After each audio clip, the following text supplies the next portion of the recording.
welcome back, friends, to Occultists Anonymous, though kind of on Dork Tales, sponsored by Roll20, the Onyx Path, and viewers like you. Special shout out to our patrons who we were going to do this super fast, and patrons, we are on somebody else's channel, so I hope you don't embarrass us.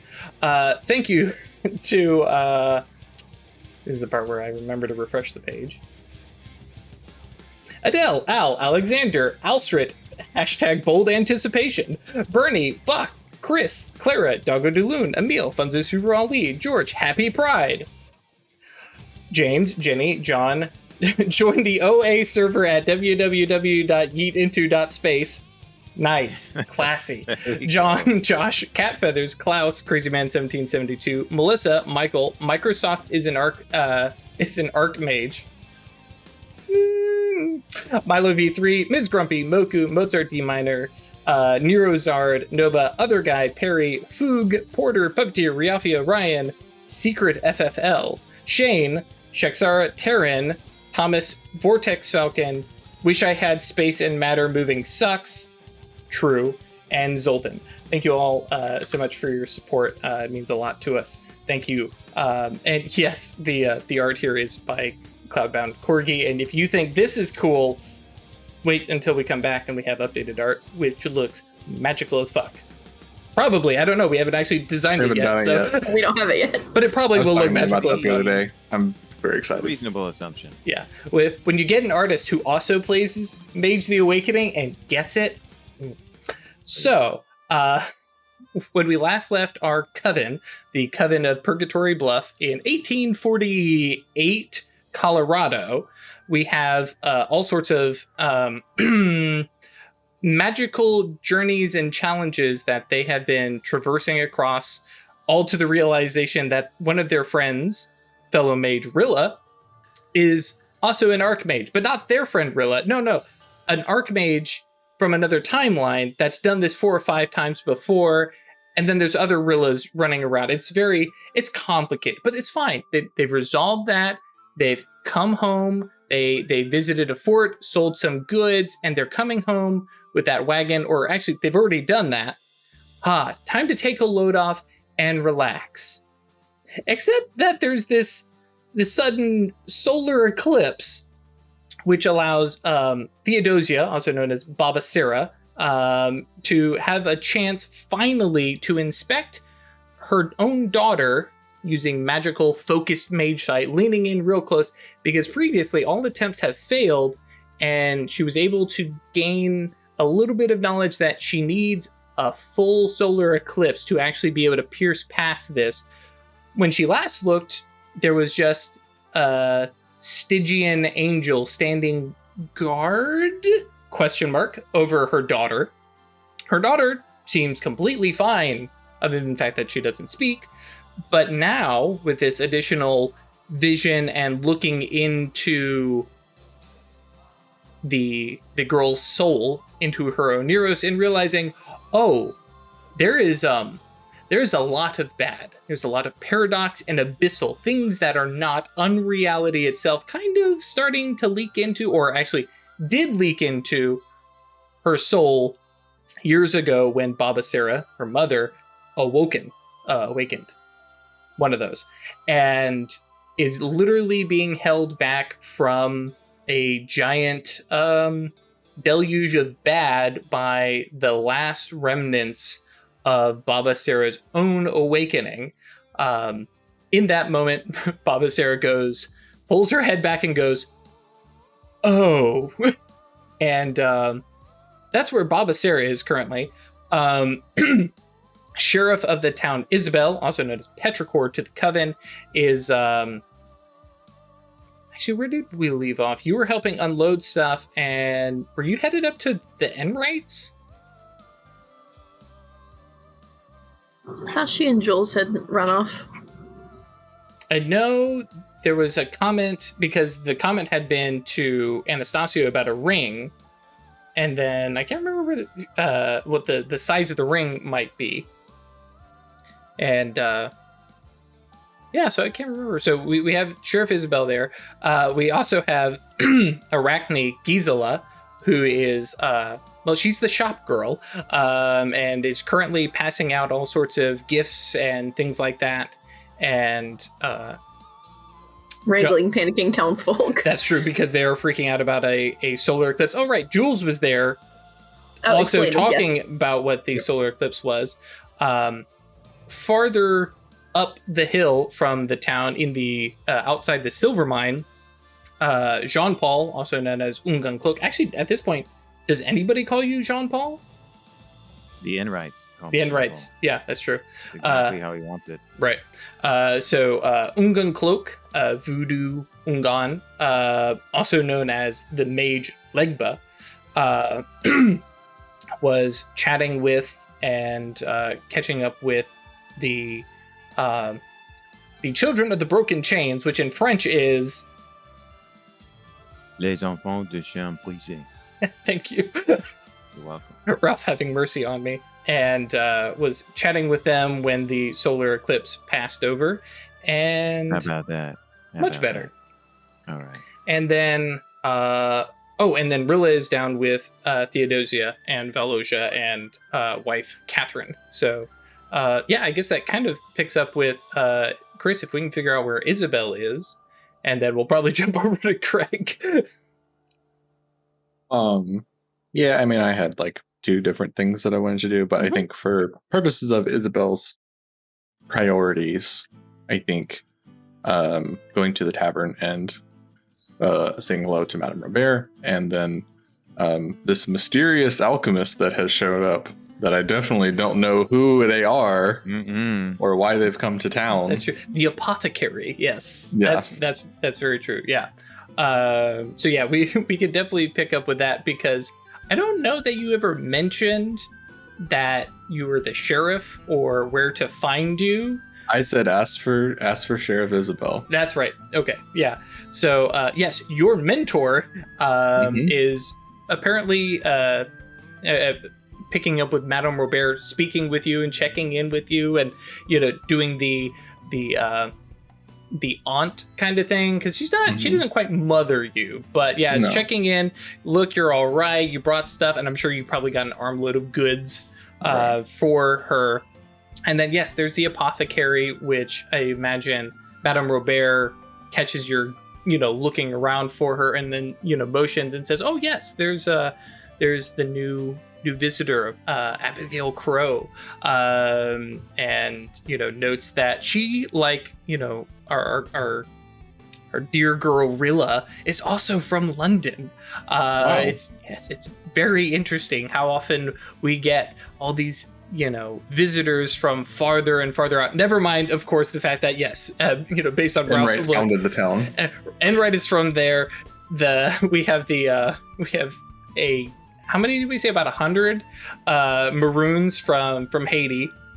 We have it's a super multicultural town, but people from London. So yes, that's a big city. Yeah, it is the big city. That's true.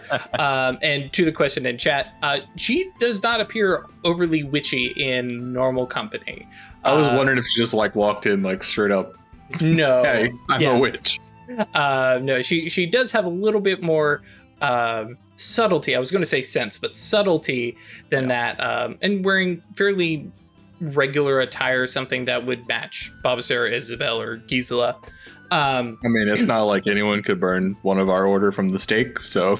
Oh yeah, try that.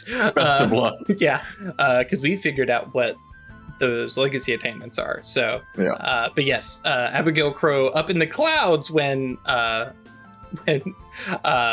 Petrichor first met her was literally black-dressed witch with a giant hat and a cat, riding a broom. And a broom. Yeah. That was such a great scene too. Like the 2 guys, who you're gonna have, him or me? Oh, I'll take her actually. Me? What? Yeah. You're an instant mentor. I love it. But yeah, she's sitting there. I imagine she probably, especially since she doesn't have a formal place to work, has commandeered. I imagine it's the same booth that you all have usually sat in, and she's taken it over, and it's gone from, oh no, she's got some things set out, to no, she's put stuff on the bench, turned, everything is on display. Like a big, like, purple velvet drape over top of the table. Right, and- exactly. Oh, yeah. Just imagine like a con setup, Yes, right? Yes. absolutely. Her con vendor table. Yep. Mhm. Yeah, she's short of a big banner or anything like that, Right. but yeah. Yeah, Isabel, totally capable of pretending that she does not know this woman, right? Mhm. And that's not really a rollable thing, I don't think. Yeah. And just goes up and just plays it cool and introduces herself, catches up with Madame Robert. If Madame Robert like turns and goes to do something else, then she'll have a second to like Go meet welcome Abigail. her. Right, yeah.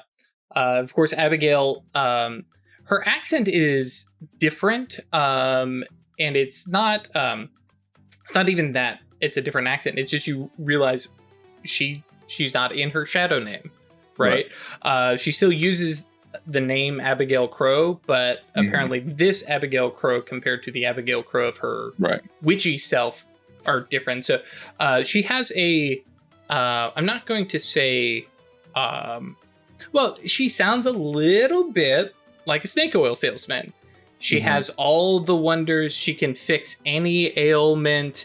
And I mean, for anybody else saying that, yeah, no, that's bullshit. But she's a Theosis. She definitely can cure any ailment as long as you don't ask too many questions of how it worked. Right.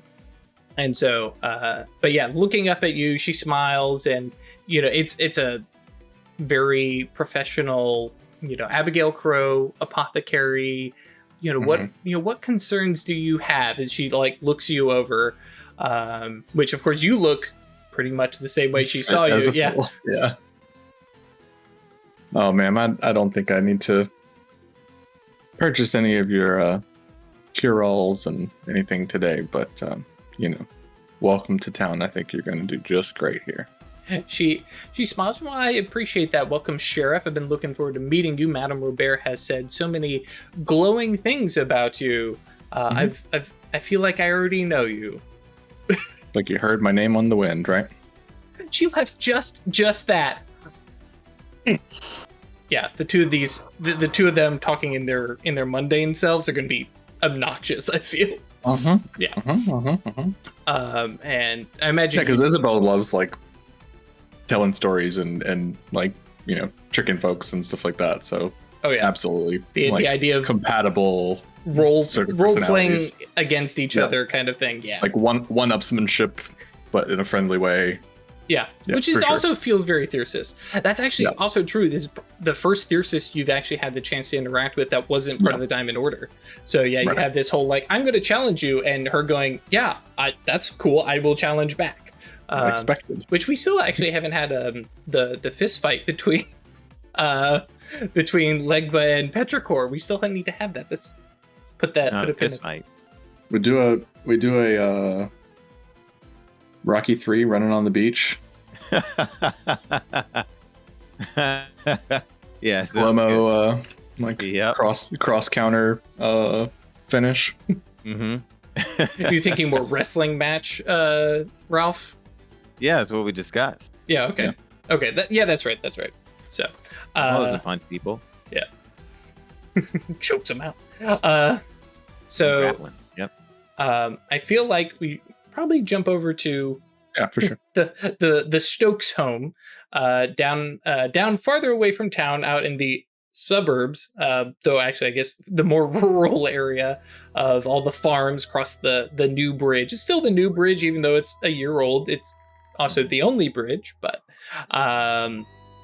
and yeah, we pick up with I believe was Rilla and Babasera kind of making eyes at each other, going, "Hang on, what's going on?"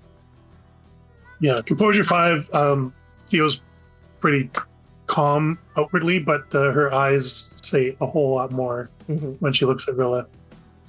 When we can get a moment alone that's not like super obvious, Theo's gonna ask Rilla if she could please get everyone else over here at some point in the very near future.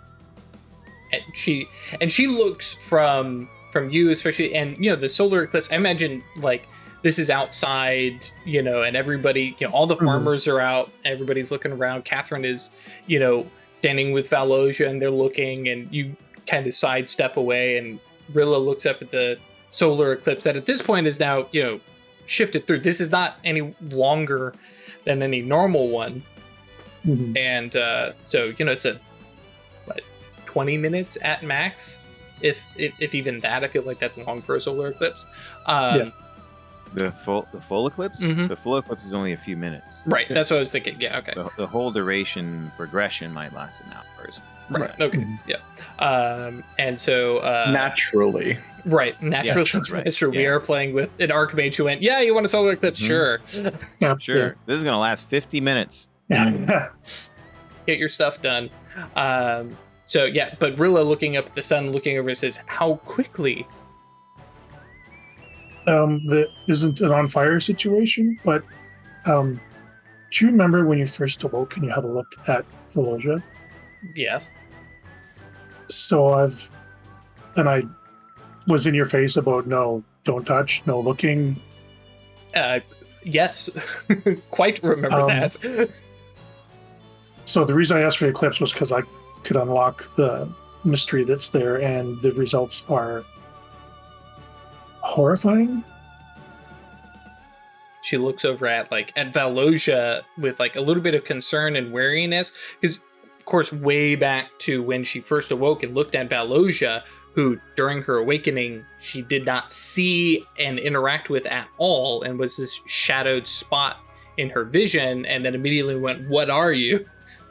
That's something you say to a kid, but yeah, and now she's looking, and she has that same concerned, slightly terrified expression of what is she, but she nods and kind of pats your shoulder, doesn't waste time asking for further clarification, because clearly that'll show up when everybody else is here, and so she kind of turns and waves to Catherine and makes some simple excuse of going to go check up on Gisela, and trots up the hill, and about 20 minutes later, maybe a little bit more, is up in town with, I imagine at this point, Anastasio and Gisela having passed everything out. I can't imagine it took all that long, and at this point the solar eclipse having ended, Jules having disappeared off to who knows where, whatever convenient place we want him to show up, and Rilla smiles at Anastasio. Nice to see you. I did hear about, yeah, that's terrific. And grabs Gisela lightly around the, as girl talk. Thank you. Excuse me. Kind of moment, and goes, so Theodosia has requested a meeting of minds about her daughter. Okay. Now, compared to how she was acting around Theo, Rilla is in full excitement thing, because talking with Theo, it had to be very controlled and very serious, right? But now she's the Obrimo scientist is just boiling out. She's like, I want to study, I want to figure out what's going on, and now I finally, after more than a year, have permission. Is she okay? She, I believe her exact words were, nothing is on fire yet. So I think we are okay, but we should probably get together as soon as it would not be awkward for us to all have left and then immediately gather together. So perhaps sometime after sundown, I'm going to go speak with Ungun Cloak. I know you are busy here for a minute, but if you can find... I feel like it makes sense for us to meet back up. You can make an excuse of, oh, she forgot something. Right. But yeah, we can all just make our way down to the Stokes homestead. Yeah, so I'm just gonna basically head on up there with the, I meant to give this to Theo. Gotcha. And yes, Rilla heads up to the mines to find Ungun Cloak. At this point, probably having finished the recap with Bombo Etoile. Yes. Okay. And, at this point, Eclipse having finished, and this was a normal work day, so some folks who had been in the mines going back into the mines, because okay, hang on, guys, let's stop. There's something cool going out. Come on, let's hang out. Yeah, it's cool. All right, back in. Show's over, folks. Everybody back to work. And finds you, and especially around the children is a bit, doesn't have to be quite as subtle, and just merely states that Theodosia has asked for us to gather together. There is some concerns about her daughter, about there might be something horrific, not immediately dangerous, but something that she wants us to all gather together to resolve. When? Based on her comments, it's not an immediate danger, but Gisela is going there now. So if there's something that you need to complete now, well, I imagine even if you complete it now, you may beat me down to the Stokes farmstead. Finish the shift and then head there. Good. And I thought it really, really hard. Did I actually have Rilla mention to Gisela to find Isabel? Did I actually verbalize that? You did not, but let's say it already happened. Sure. Yeah. Yes. I was like, that we'll split up. Okay. So we have we just swung through the tavern. Right, exactly. Yeah, because you're right there. And so we have the OA logo, zoom at the screen, and zoom back. I really it's one of those things I just need a little button just throw on stream and just be like, and then we skip forward just a minute. I feel like I'd be more willing to actually do that instead of walk through every minute if I have a little button to press.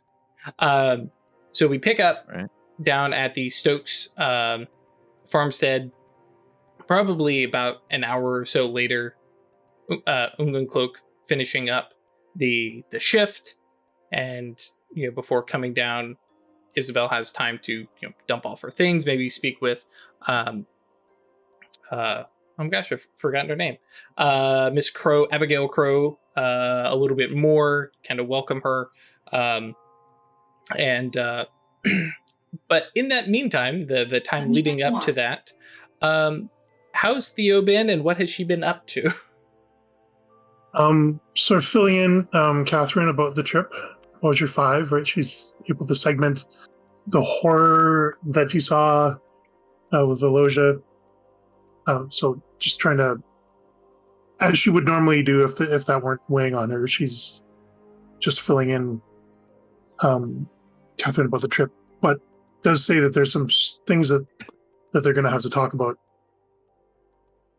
at some point. Not now, because she's like Theo's still processing some of it, but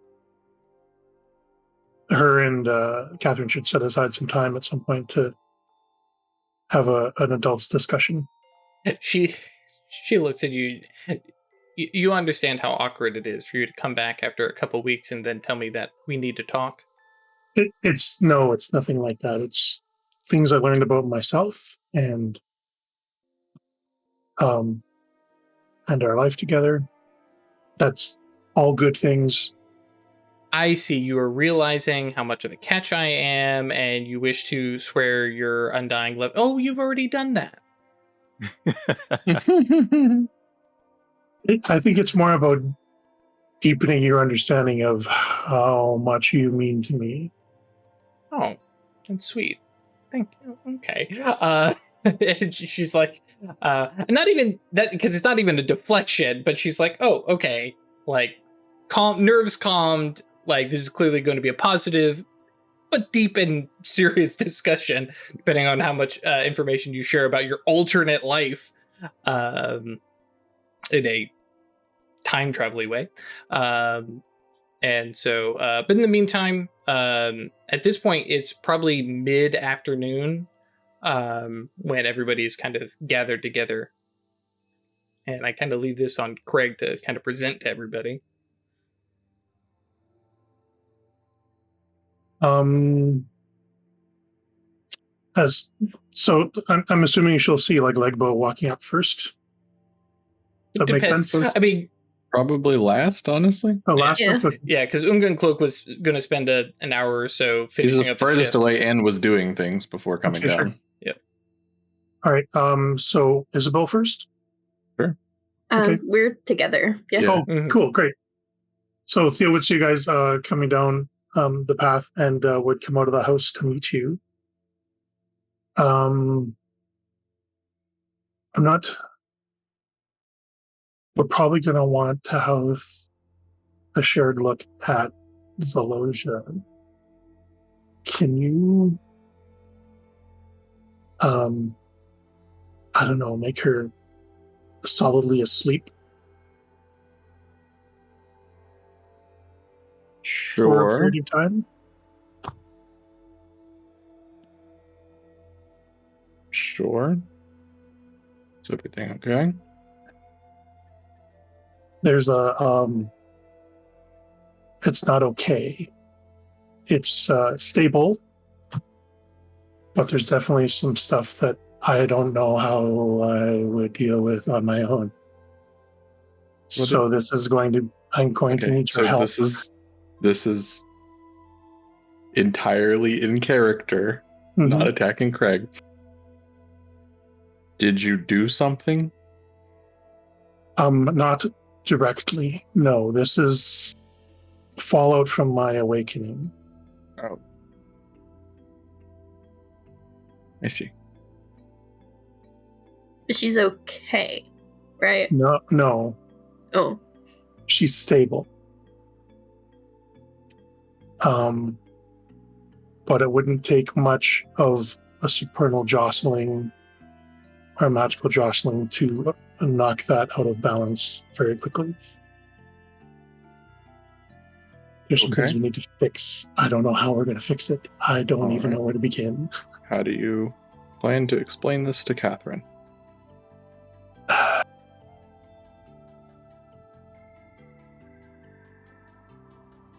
I don't know. Chris asking the good questions. Would you like them both to be asleep? Maybe that would be helpful. Thank Okay. you. They're both inside? Yes. She peeks in the window and just Cast on the whole everything in the house goes to sleep kind of spell. Yep. Plants. The flowers close up. Yeah, the night cycle kicks in. Yeah. I mean, it's not that big a house, right? Nope. No. You can probably see both of them by looking in a window. Yep. Mhm. And yeah, that's just like life compelling, right? Mm-hmm. Yeah. Yeah. Just feel tired. Want to lay down, take a nap. you can probably do it as ruling to like Yeah. make Yeah. them sleep and make them stay asleep Right. Mm-hmm. instead of just get real sleepy. Yeah. Sure. Give him a few minutes, but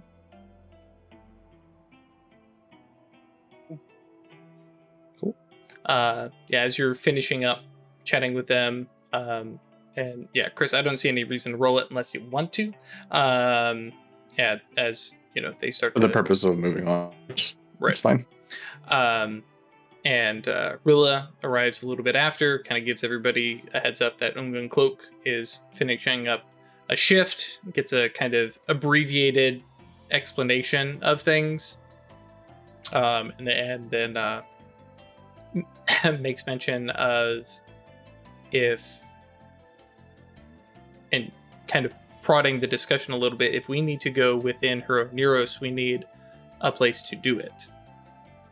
Mhm. Which I am prepared to make. Thought we could just use my workshop. I thought about using the Hallow, but given the nature of what's going on in there, I don't think I want it anywhere near the Hallow. So true. Yeah, let's go to Having the. to get her out there. That's She, yeah. Isabel like peeks in the window. They've just climbed into bed. Okay. We can set up a domain around In her room, yeah. Mhm. And that's what Rilla was suggesting, is setting it Right. up. But yeah, if Okay. you want to, because again, this is Craig's show. Absolutely, if it's like, oh no, we're gonna get her out of bed gently and take her down, absolutely do that too. I will mention that should Theodosia wake up, that is a really creepy place to wake up. Just putting it out there. Mom's also kind of creepy, so she might have. That might be But also, like, she doesn't know it exists. Right. Yes. Okay, so in her room, do It'll it also there. unravel. Yeah. That's true. Yeah, anything that you have up there. Problem. Yeah, dissonance and quiescence might shred some of your stuff down there. So with that, Rilla goes inside and begins to use her soul stone to create a domain in Fellowshia's room. A little while later, hour or so, Ungun Cloak arrives. I imagine just by walking. Yeah. Yep. He hasn't yet achieved the fourth. Yeah. Well, I mean, you could still, co-locate down there, but That's true. Yeah. still feels like a little unnecessary. It was a little Yeah. hubrisy. It's a He's not legacy gonna thing, take so an act of technically hubris. isn't, It's but he could do whenever he wanted, but why not walk when you can? Yeah, Cloak is real big on the wisdom side of things. So Yes. so Indeed.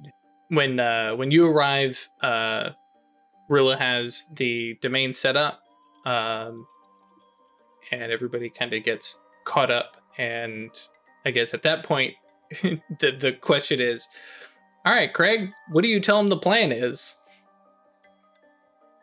So I told you guys about my awakening, didn't I? Yes, Did I you share did. that? Yes. And the Velosia was present for all of it, Yes. Yes, unfortunately for her. and she hasn't spoken since. Mhm. So the eclipse that I asked for did its job and unlocked the mystery. And I had a vision of her Oniros.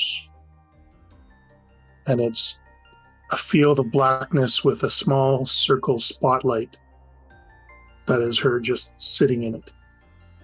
That's probably And all the rest of it was, I assume, abyssal backlash from my awakening. There is some entity, some act of will involved in that she was able to hang on. It might have been leftover Numina she absorbed or something. Numa, Something is but yeah. keeping Numa. Something is keeping her safe. It's very precarious. I don't even know how to begin to fix this. Well, you might want to come up with an idea before we launch ourselves down in there. I mean, my immediate thought is don't. Because if you screw with it and knock it out of alignment, that's very, very bad. But she's it's not a stable situation right now. If she catches a whiff of something, a glimpse of something that she shouldn't, Don't let her. her mother's a freaking wizard. It's not so easy. I mean, separate your lives more. Don't let Baba Sarah come home. But that also condemns her to a life without the normal dreamscapes that we would have. Her ability to speak is all lost because of this. I can't just let it be. I have to try and do something, even if it's to take it into myself. I can't just leave her like this. She didn't ask for any of this. It's not like she had any choice. It was something that was done to her. I can't just leave it. I'm asking for your help to try and fix this. Of course we'll help you. Just how? First question for you, Theo, Mm-hmm. is what is the outcome you desire? And I mean in specific magical terms. I understand that you want her restored to state she was in before she acquired this unfortunate condition. What I mean is, do you want her to be able to speak again immediately after we leave Roneros? Do you want her to no longer be in danger, fracturing her psyche by witnessing another act of magic? What is it So- you'd like us to help you accomplish? I think that the minimum bar for me is to get the abyss out of your soul.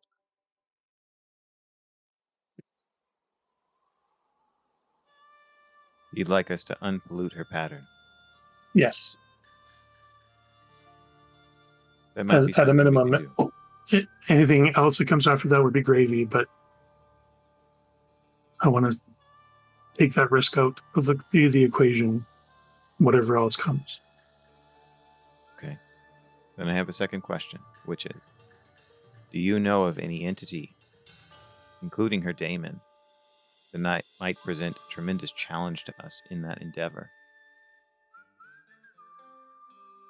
There was I had a feeling, correct me if I'm wrong here, I had a feeling of some sort of malevolence lurking in the shadows. Like pacing in the shadow, right? Something yes. in the darkness. There's Yeah. things beyond in that darkness outside of the light. Mhm. And I also I've repeatedly had a vision of a Stygian angel sort of as a guardian, keeping that space safe. So maybe there's an ally or not. But there's things in there that I think we can deal with.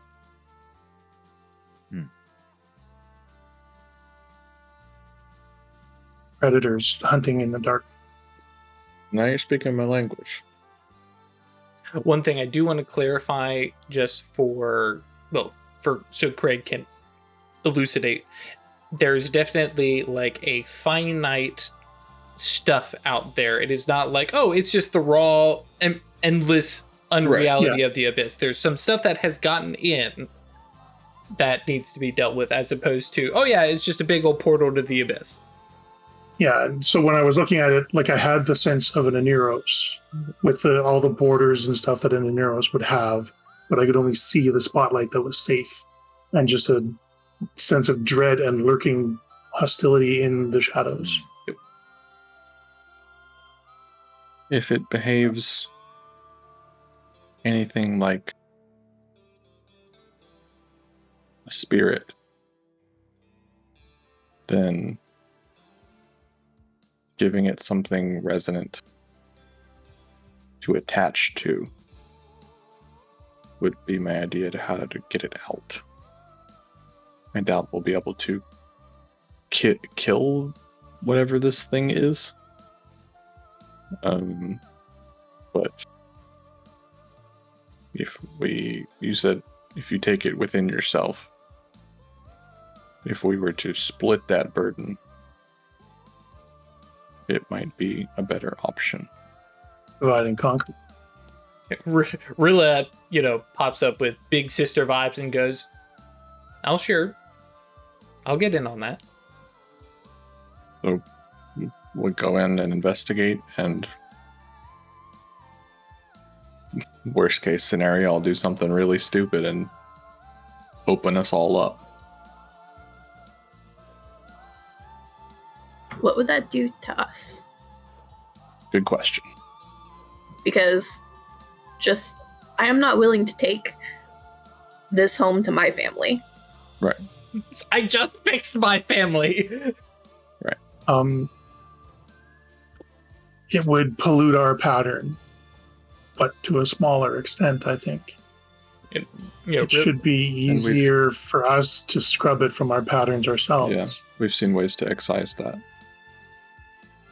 I mean, we've all had to scrub stuff from my pattern, I think, at some point in the last couple of years. Some of us, and really kind of, grins over at Legba, shining beacon of, have you hit Wisdom 10? I can't remember. Yeah, he's been a Wisdom 10 right. for a while. So. Petrichor is still Wisdom 8. Yep. I think I'm 7. Legba did the things that bring you down to Integrity 1, so he's not taking any chances. He doesn't feel as free as everyone else. So, but what he says is,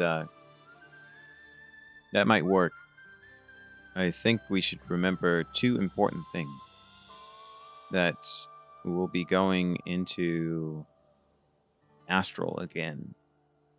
And resonance and souls functions differently there than it would if we were trying to do something like that out here. So we'll need to be careful. Also, we're talking about trying to clean up the abyss, unpollute her Oneros. And any magic we cast inside of her Oneros, because she is still asleep, will necessarily present a risk of causing it to encroach further. Which reminds me, I don't have So- my books open. So we do it the old-fashioned way. We try. That would be my first suggestion. The law of tooth and claw. Indeed. My second would be, if you are able to convince this guardian to consider us allies, it might make it a lot easier for us to move freely throughout the place.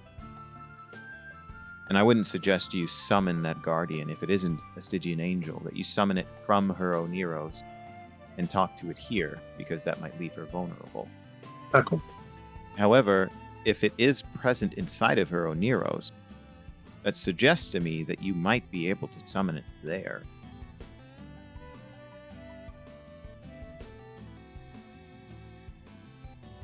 Perhaps.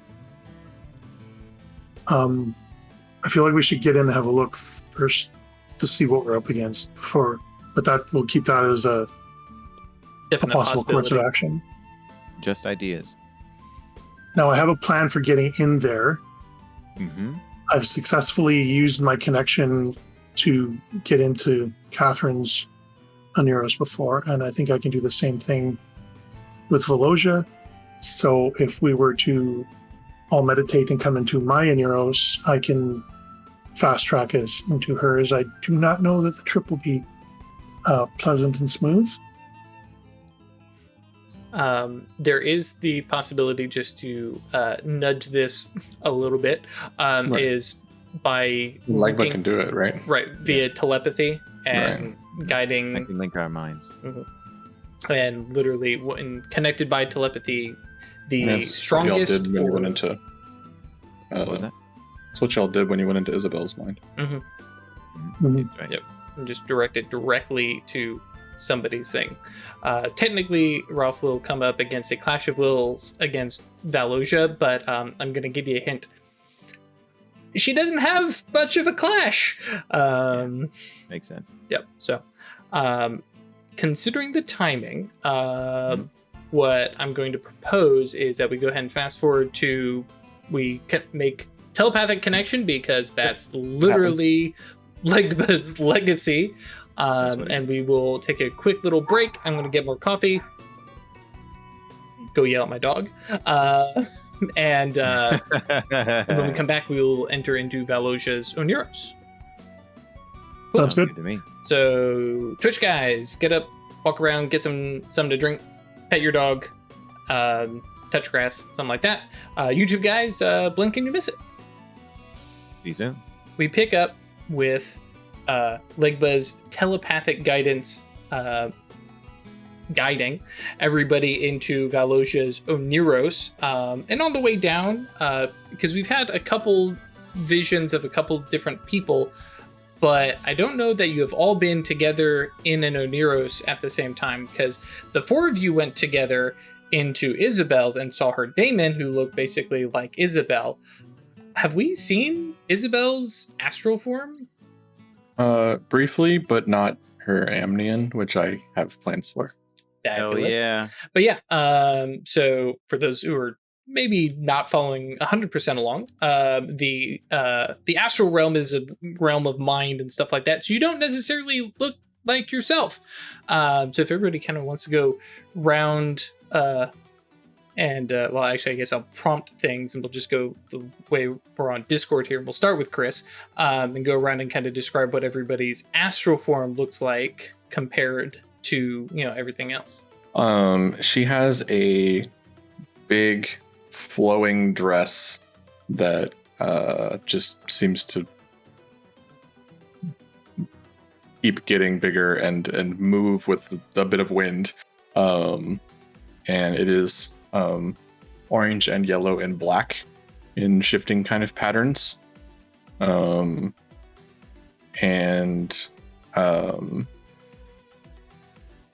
It seems to kind of wrap up around her. Perhaps we should call it a thorax. And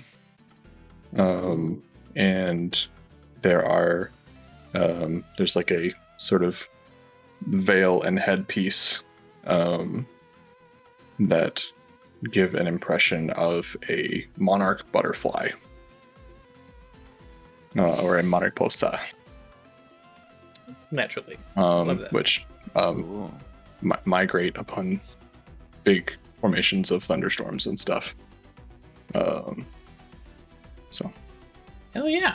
Cool. And of course, Awesome. Amnian will wait until that's necessary. So we roll over to Ralph, who, like what looks like Ralph does. No, sort Yeah. of. So there are definitely aspects that I'm representing. So Legba's astral form, even before the amnion, is ornate and classical in his garb.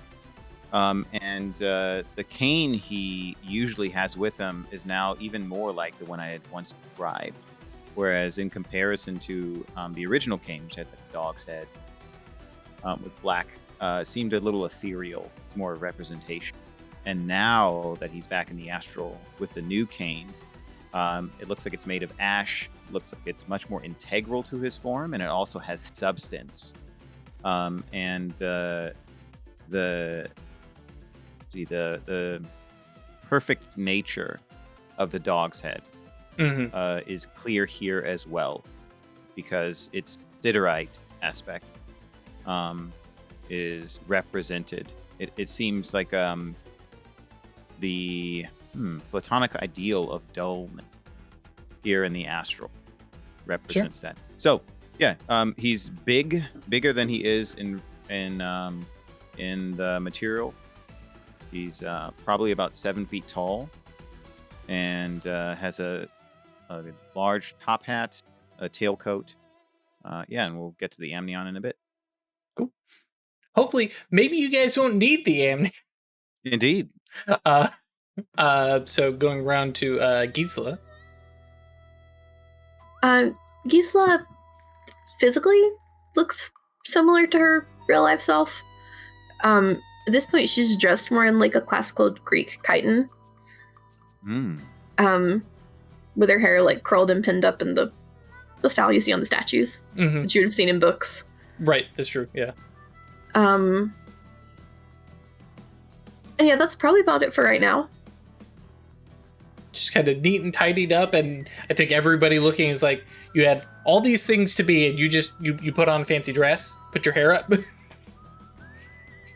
I feel like she's got some elements of like threads around her hands, like just sort of. I mean, it's like constantly messing with them, or I like that. You know, like when you're making string shapes. Yeah. Oh, Yeah. like a cat's cradle thing. Yeah. Yeah. I like that. She has her 1848 fidget spinner. And what about Craig? Baba Sarah looking like these days? Well, Visera looks fairly wraith-like. Black cloak, can't really see the face. Doesn't seem to walk when she moves. It's more of a floating, drifting sort of thing. You know, her cloak trailing out behind her as she's, standing in some invisible wind or something. Love it. No scythe though, right? No sight? Scythe. No side, no. Good stuff. And Rilla appears to be a set of constellations. She appears to be a constellation of a person. There's Algalon. Yes, yeah. For those of you who played, those of you who played Warcraft, yes, stars, as well as her interior within her outline appears to be stars farther out, but there's the definite definition of lines connecting different stars. But she's fairly recognizable as herself around the face. The rest of her becomes a little bit more ethereal and formless. Hell yeah. And for her, she's looking down and like, I think because we haven't seen her astral form, right? Yeah. Okay. Nope. Because I was describing and I was like, hang on, this is the first time. Yeah. And for her, she's entered her own Oneros. She's visited herself. She's seen this, but now, she's stepping forward to do this for everybody else. And she's like, yeah, okay. And stands a little bit more, well, especially over the year, right? She's gained some of this confidence and stuff like that, and is like, yeah, okay, we're gonna do this, and of course, doing this for little sister Valosia. Air quotes there.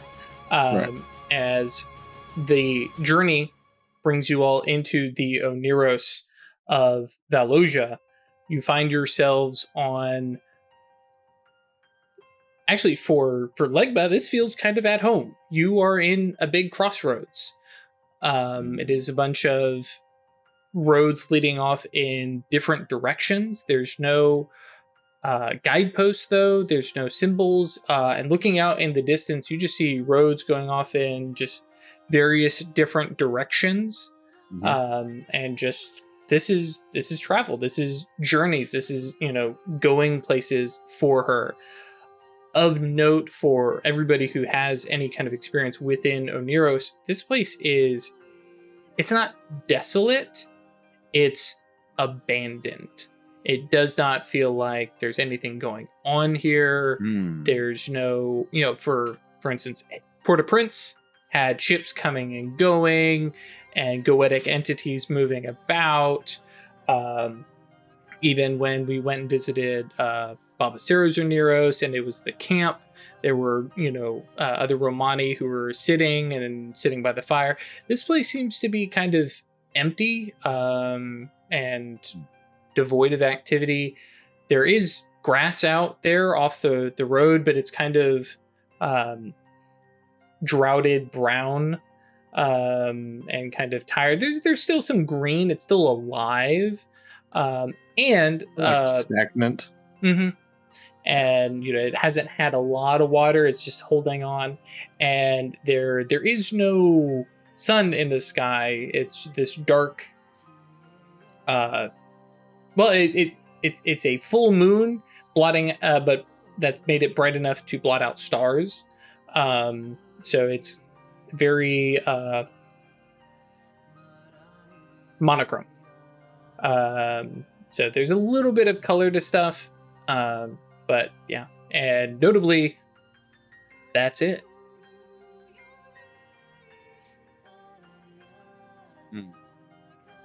So we're in this place that has a lot of different roads representing travel and interconnection.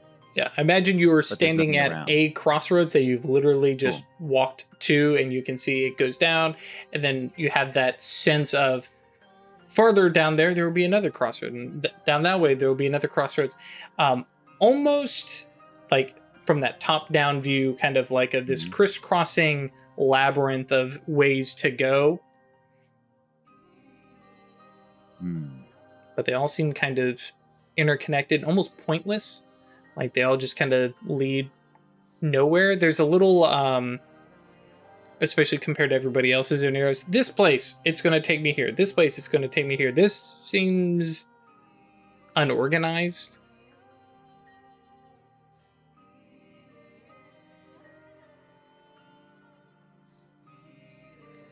Oh, and of course, there's that ever-present weird watching feeling that you have. Craig Babacera will recognize it from visiting Catherine's Oneros. Right. What does that feel like with the inward and outward eye on? I imagine it's like, hang on, something is watching me, and somehow I can't see who it is. Especially that whole like, I can't be surprised, but you had that imminent ambush feel. And it's like, this is not fair. This isn't This isn't how this should feel. Yeah. Yeah, that is weird. Like, you're aware that there's something there, and also Can't find You it. Can't see it. Yeah. I can't see it. I know it's going to come, and I won't be surprised, but I can't identify it. So I it was like feels waiting really for the jump unsettling. scare that you know is coming. Yeah. What was that, Chris? I said, anxiety. Yes.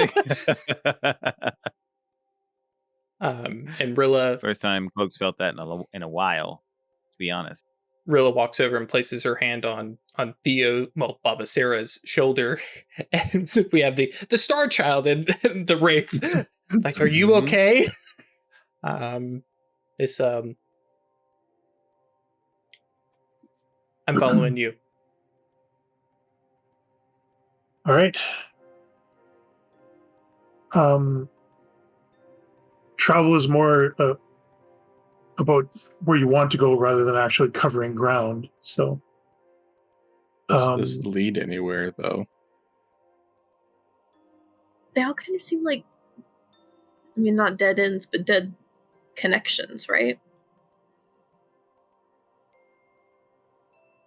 well, and the image that Theo has is like there's a circle of light and life. So Theo's idea is to visualize getting to that and not necessarily following a path. It is thematic. Mhm. Sure. Also, roads can exist without people to travel them.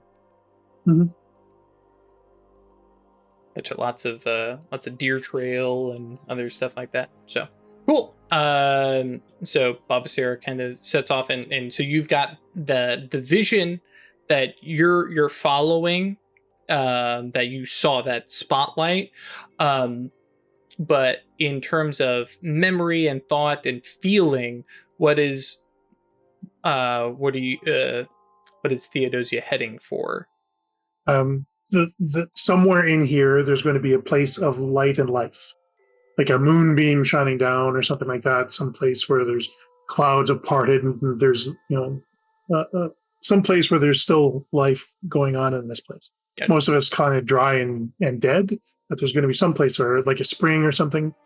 I gotcha. So the big idea is trying to find the life here. Okay. Yes. Cool. So as often happens with astral travel, you get drawn into and find yourself in a memory or a point of travel, and we find this is perfect. I don't even have to go out of order. So you have a moment of traveling as your little squad, right? And then you are pulled into a memory, and you are watching from Valosia's point of view. So for some of you, I haven't been this short in a long time. And notably, this is several years back. For everybody except for Theo, there is an unrecognizable boy that Valosia is playing with. For Theo, it's Luca. And you see Valosia playing with Luca, who, if I remember correctly, was the younger. Right. And so playing with the baby brother, right? And yeah, this is a super happy memory. Very, like, everything is light and happy, and you can jump in and participate in the memory or just watch as it happens. For Theo's purposes, you recognize this memory. You recognize yourself, and you recognize Jonathan. The memory, of course, being a memory, skews things a little bit, and especially as it is, there's that whole, did I look like that? Valosia thinks you look much prettier than you probably think you look, and, Jonathan, was he always that strong and just, well built and ready to take on everything? But, it's the nature of memory. And it's 100% this very happy, like, golden moment. And, Luca's, tottering around a little bit. And probably, one of those first, like, I can actually play with Luca instead of holding him kind of memories, right? We can pause there. Leaving it up to you guys, but Theo is sort of focused on I need to be detached to be able to help, to be able to think clearly. So she's going to not get drawn into the memory, but she'll observe. Sure.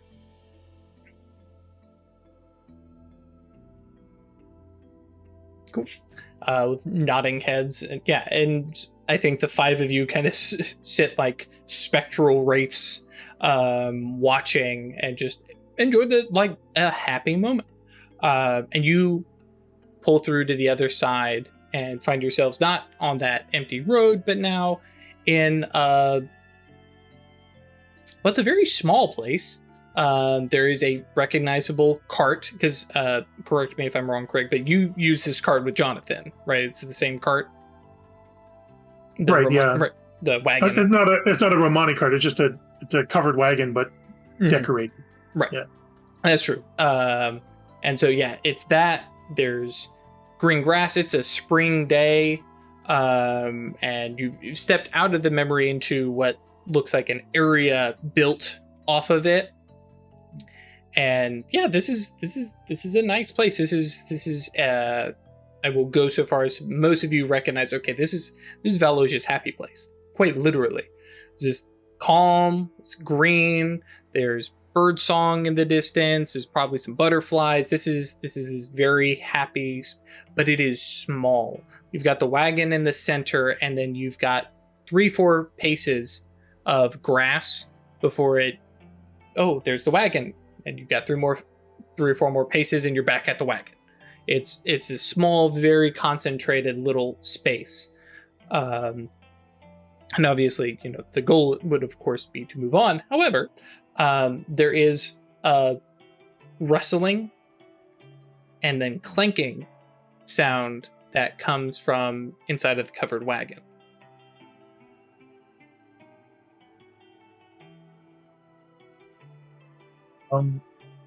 Isabel's guns are already in her hand. Yeah, I They am now appear there, holding a right? There's no shotgun. drawing. Yeah.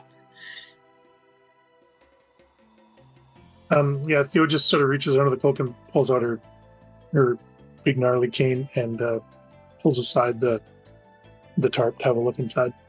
Perfect. I love that.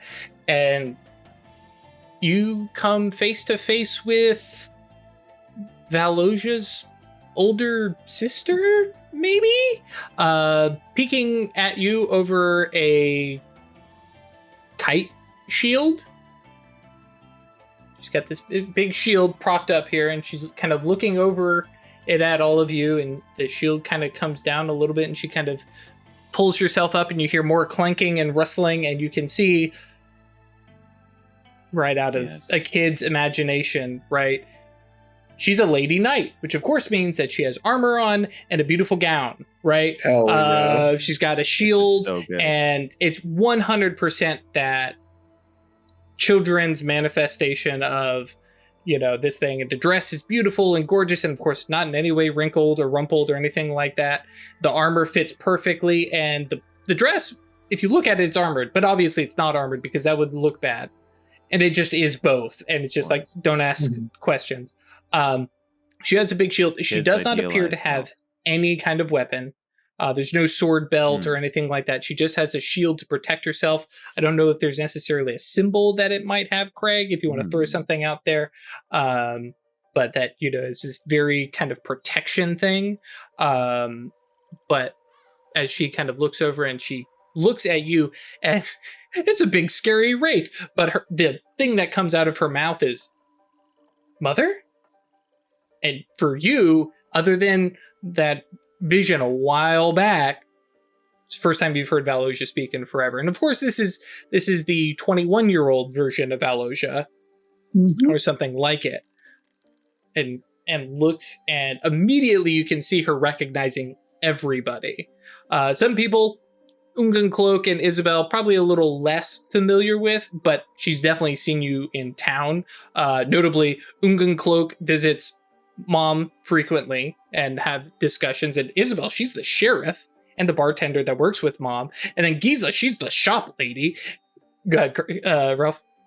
Also, Cloak has been in Theos or Neros. So it wouldn't seem far-fetched to me if this representation of Velosia has somehow recognized that. Like, this image of Cloak is something that Theo knows. So, But I don't know how Velosia would recognize that.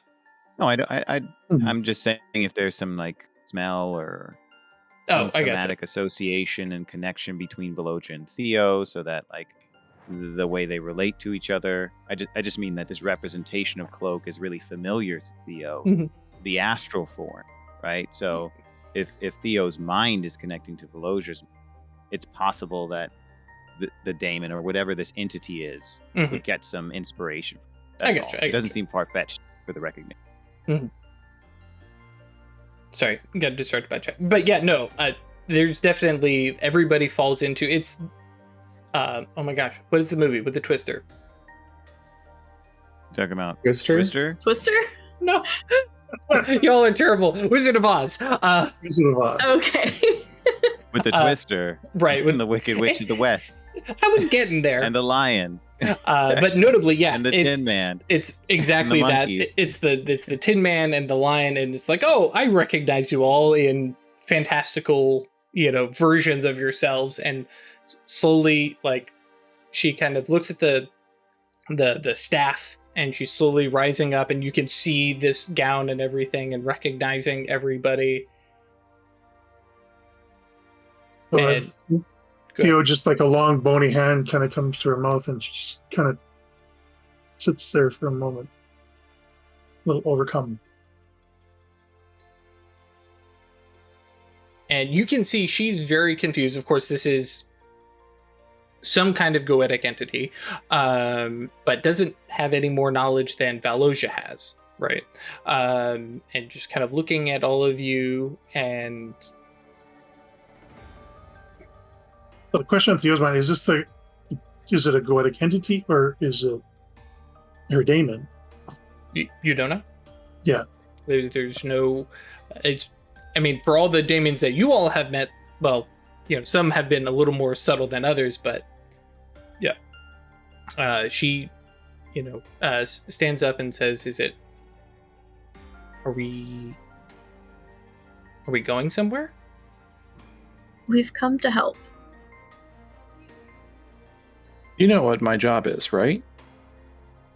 She nods. You're the sheriff. Yeah, I catch the bad guys, right? Yeah. Is there a bad guy somewhere around here? There's Something you need that armor and that shield to protect yourself with? immediately like pulling the shield a little bit closer to herself. She's like, there's a lot of bad things out there. Okay.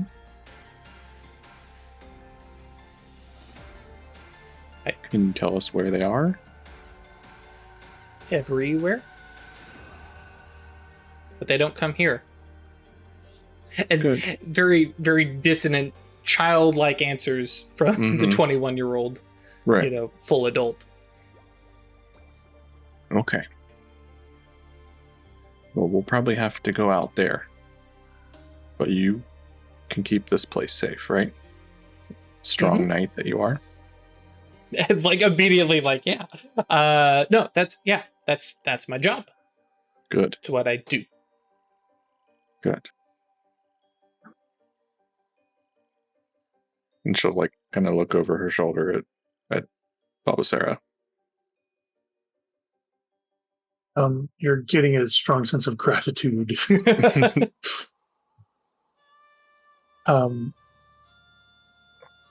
We'll go and take care of the bad guys, and then maybe we can come back.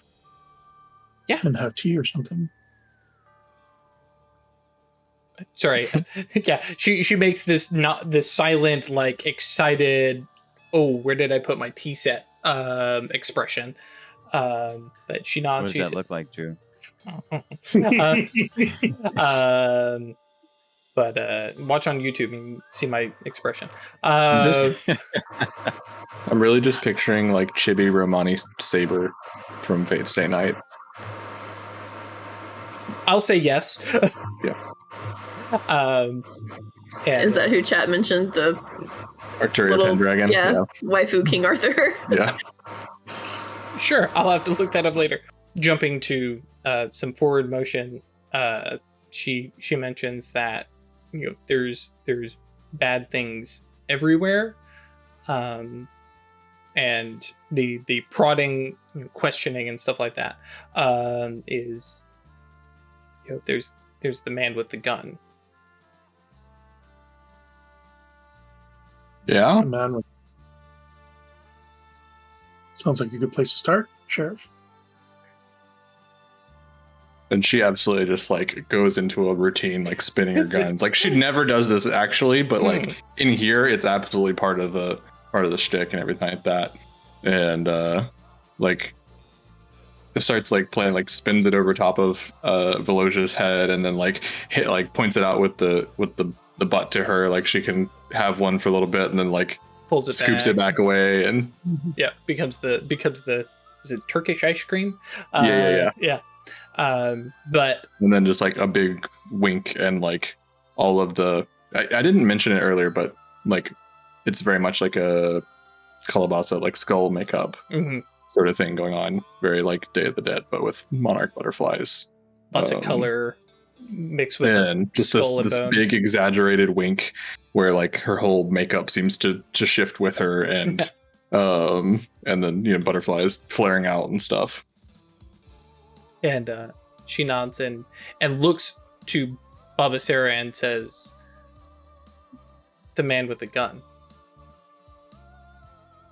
Ah. So Oh no. Wabasar kind of wobbles a moment. And is just quiet. But the cowl nods. Yeah, everybody puts it together at this point, yeah. We can find him. Good. And yeah, the relief, very clearly she's 9 years old. Like this girl is not ready to confront any kind of that tragedy. But guess you all turn and head out that way. Yep. And yeah, I guess Thea would be leading us for this one, right? Because you know him. It's the direction for this. Yep. Yeah. It takes a few steps before Theo actually builds up any speech. He keeps like looking back at the wagon and stuff, like he doesn't want to go. But yeah, somewhere out there, in Theo's head anyway, somewhere out there, there's a farmstead that's sort of locked in a tragedy, and that's what she's focused on. Yep. As we move away from the cart. And you find yourselves walking this path, and no need to roll it. Definitely know what memory that Valosia is talking about, and compared to the memory of happiness with Luca, this doesn't even feel like a memory. You can see and feel that being drawn into something, but this is morphed into something far more nightmarish and corrupted. Immediately you step into I'm going to go ahead and tell you meta-wise, like this is a loop, right? It just does not break. And you see a man approaching, and actually I imagine kicking down a door at the farmstead. But I don't know if it actually happened all outside, Greg, so feel free to correct me here on the memory of this. Yeah, it was outside in the yard. Okay. And this man riding up, I don't even think he has a bandit mask kind of thing, because in his head he's a bounty hunter, he's a good guy, and he's got a gun, and he's gonna go catch this person. And we see from Valosia's viewpoint, near the farmstead, and seeing, and that is, of course, where you all are standing. This man is... There's something twisted about him as you look at him. There's these barbs, like, from his clothing. Like, everything kind of curls up into sharp, edgy, don't want to touch kind of stuff. His eyes are very sunken and deep, and actually, to compare to Isabel, who's got a skull face paint going on, this man's face looks like Grim Reaper's skull. The gun that he's carrying, it's a big rifle, but the end of it is just the rifling is visible. You can see every detail of the gun. It's a very nightmare manifest for Legba, especially concerning experience with the astral. This is not just a Goche. This is something else that has grabbed hold of whatever memory was there. Around towards the farmstead is outside compared to everything else that seems to loop, right? You walk away from the wagon, you walk through, it just loops back. Here, there's the farmstead, and you can see the crops and a couple livestock out there, and then there is just this empty, dark void of blackness, and it connects to the back of this man, and it kind of draws in, and almost this set of wings or some kind of weird umbilical or something like that. Yeah, go rough. I get what you're going for out of character, and I think it makes sense that Legba would also pick up on it, and the others to at least a certain extent as well. Do you want me to make an occult roll? Yes, please. To elaborate on that? Okay. 2.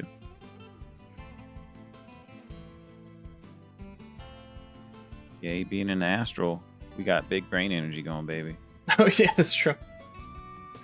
We can Hell use yeah. a whole other different die pool, or extra bonuses, I guess.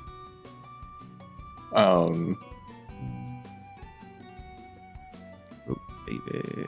With an energy that can only be described as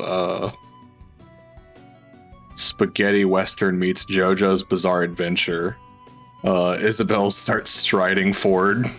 Oh And, yeah, like- awesome. Like spurs start clinking out of nowhere, and like Hang on. Yes. how Oh do wait, you it's have a not supposed to be plus- 11. I It's was supposed to to be say. 1. I'll re-roll, or I'll take off the last 11 if you want. Yeah, why don't you just Take reroll? off the last 11. I could take off the last 11, and it's still an exceptional success. For those watching, It is rogue, for, But it's for a +1 modifier. those at the podcast, Ralph tried- Come on. Ralph tried to That's a little sneaky sneaky one. That was an accident. I got too excited. It's still an exceptional success if you want to spend Oh, wait. a mana. Yes, it is. I'm going to spend a mana. Of course, I'm going to spend a mana. You gotta watch those significant digits there, Ralph. Yeah. Yes, indeed. So yeah, 3 This successes. unit. spend the mana because you're mined 4 attainment, Yep. allowing right, you to turn exactly. it into a exceptional success. I will go ahead and tell you get the informed condition great. on this is an Akamoth. Yeah. This is not just There we a goetic entity. This is an abyssal entity that appears in the astral. They're nasty. They're gross. And They're having real bad. very little experience with them other than just some of the basic understanding. The only major thing is Paradox heals them. And their noumena and influence are unlike anything any other goetic entity would have, and their sisters, the Golmoth, are similar for spirit and just break all the rules. So there's no planning or having set expectations other than it's abyssal, and that's a problem. Notably, you have that understanding. You see the blackness that's connecting back to this wall. And I know, Chris, you're stepping into the memory, but we're going to pause that entrance just a second as the gun is fired. And Jonathan, like the gun goes off, there's a big blast. Jonathan and Luca fall, and the oh my gosh, the memory of Theo starts to fall as well. It's just one trigger pull, and all three of them are dying. Luca and Jonathan already have hit the ground. Theo is falling, and then time kind of crystallizes as Chris. That's when Isabel's like, "Nah, fuck this shit," pulling guns. Is anybody sitting back and watching this, or is everybody jumping in on this? I'm going in behind Isabel, like, killing the man with the gun, right? Yep. Man with the gun got to be stopped. Cool. So this is definitely a initiative roll. Cool. It's gonna be a good time. Actually, there's only one done that. entity. I'm not even going to bother rolling, and we're just going to pick an order, and we'll just Okay. cycle through. Yeah. Because like, there's one entity. I mean, I want to click a Mhm. button. well, you can click a button if it makes you feel better. But we're definitely going to be rolling some die here in a minute anyway. I rolled, No. I rolled 1. I rolled a 9. We got it. All these random dies that don't have the initiative bonuses attached. I don't know what any of these mean. Well, you said you weren't going to do actual initiative. Right, yeah. It didn't matter. We're just clicking these buttons because we want to click buttons. We ain't rolling That's no right. dice yet. That's true. That's the just throwing dice into the pool. As long as nobody says, "Hey, I got a natural 20." If everyone's for my dex. cool with me going first, I got a natural 20 on my D10, so I'm going Right. first. Go for it. Bingo. She goes ahead and activates her Amnion. Okay, now I Oh. believe that is an instant action. Yes. That's fine. The idea is to step forward and essentially, I'm fucking have a "I'm calling you out" partner moment. Mm-hmm. Yeah. And her Amnion has this black and orange monarch butterfly dress. All the black shifts into white. She's trying to fill this, like, the gunslinger in white, the good guy, right? Oh, okay, yeah. Okay. Cool. And the dress turns into, like, leathers and a duster, and it morphs into a bit more of a, like, big ass sombrero and like bandoliers across her chest, and everything is like, it's still got that, like, Mariposa kind of thing going on, but there's this, like, crackle of lightning riding all along, like, almost like fairy fire kind of thing, like, all around the edge of her and stuff like that. Love and- it. She just steps up to be as threatening and like drawing this attention as possible. Gotcha. And And to just points guns at him, and to add just that flavor of text, because clearly this entity is now turned towards Valosia as the last Right. person, right? And I imagine Isabel's stepping up in that line of Yeah, absolutely. fire. Yeah. Cool. That is your instant action, so that's the end of your turn. And that's plus, because your Gnosis is 2, so 2 general armor, and then -2 to finesse tasks. I think it's -1 to finesse actions, regardless of what the rating of your Amnion. No, it's -2 die penalty to finesse tasks and -1 Oh, penalty to -2. Oh, defense. it is a -2. Okay, gotcha. Sorry. Yep, no, I've got it pulled up. It's cool. I appreciate Cool. Excellent. Thank it. Who is up next? Because again, we don't care. The bad guy just went, so I imagine you all get to go for. So what does that do again? It'll get, like, for me, it'll give me 3 armor. And then -2. And then what are the minuses? -2 to finesse based tasks because you have armor on, and -1 to defense. The lower Finesse of based those tasks are- are shooting the gun, right? I could see that also being power because we are in All of that cut out. Also being what? it's also seeing big power. correct because we are in the astral. So you flexing your power is fine by me. My power stats are bad. And then of So course, yeah, in that case, I'm and not you going to turn that on. do have mage armor as well, can be used here, which I believe does, stacks with attainments. So yeah, you can have mage armor as well as this. The big trick to this is that it helps against the ecstatic wind. So that's its big bonus too. So I don't know what an ecstatic wind is. It's for the Anima Mundi. We haven't never been there, so it's okay. Okay. Yeah, I'm just going to you're just killing this guy, right? I'm just gonna kind of walk around Petrichor and level the shotgun at him and shoot. Sure. Roll it. So that'll be finesse plus firearms, since you're taking a more finesse-y approach to it.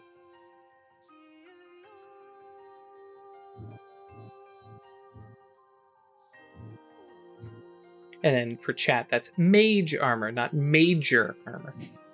And it's 3 successes. Cool. So it's a good blasting. Mm-hmm. Fast reflexes. That lets me do. That's shooting. It's bonus to your initiative. Okay. Cool. And then this being the astral, and just to make my life easier, I'm going to say all the firearms damage is just 1 lethal. That way, everybody that is doing such But it does 3. does 4, minus whatever armor it might have. No, the shotgun base is 3. The base damage on a shotgun is 3. Oh, I see.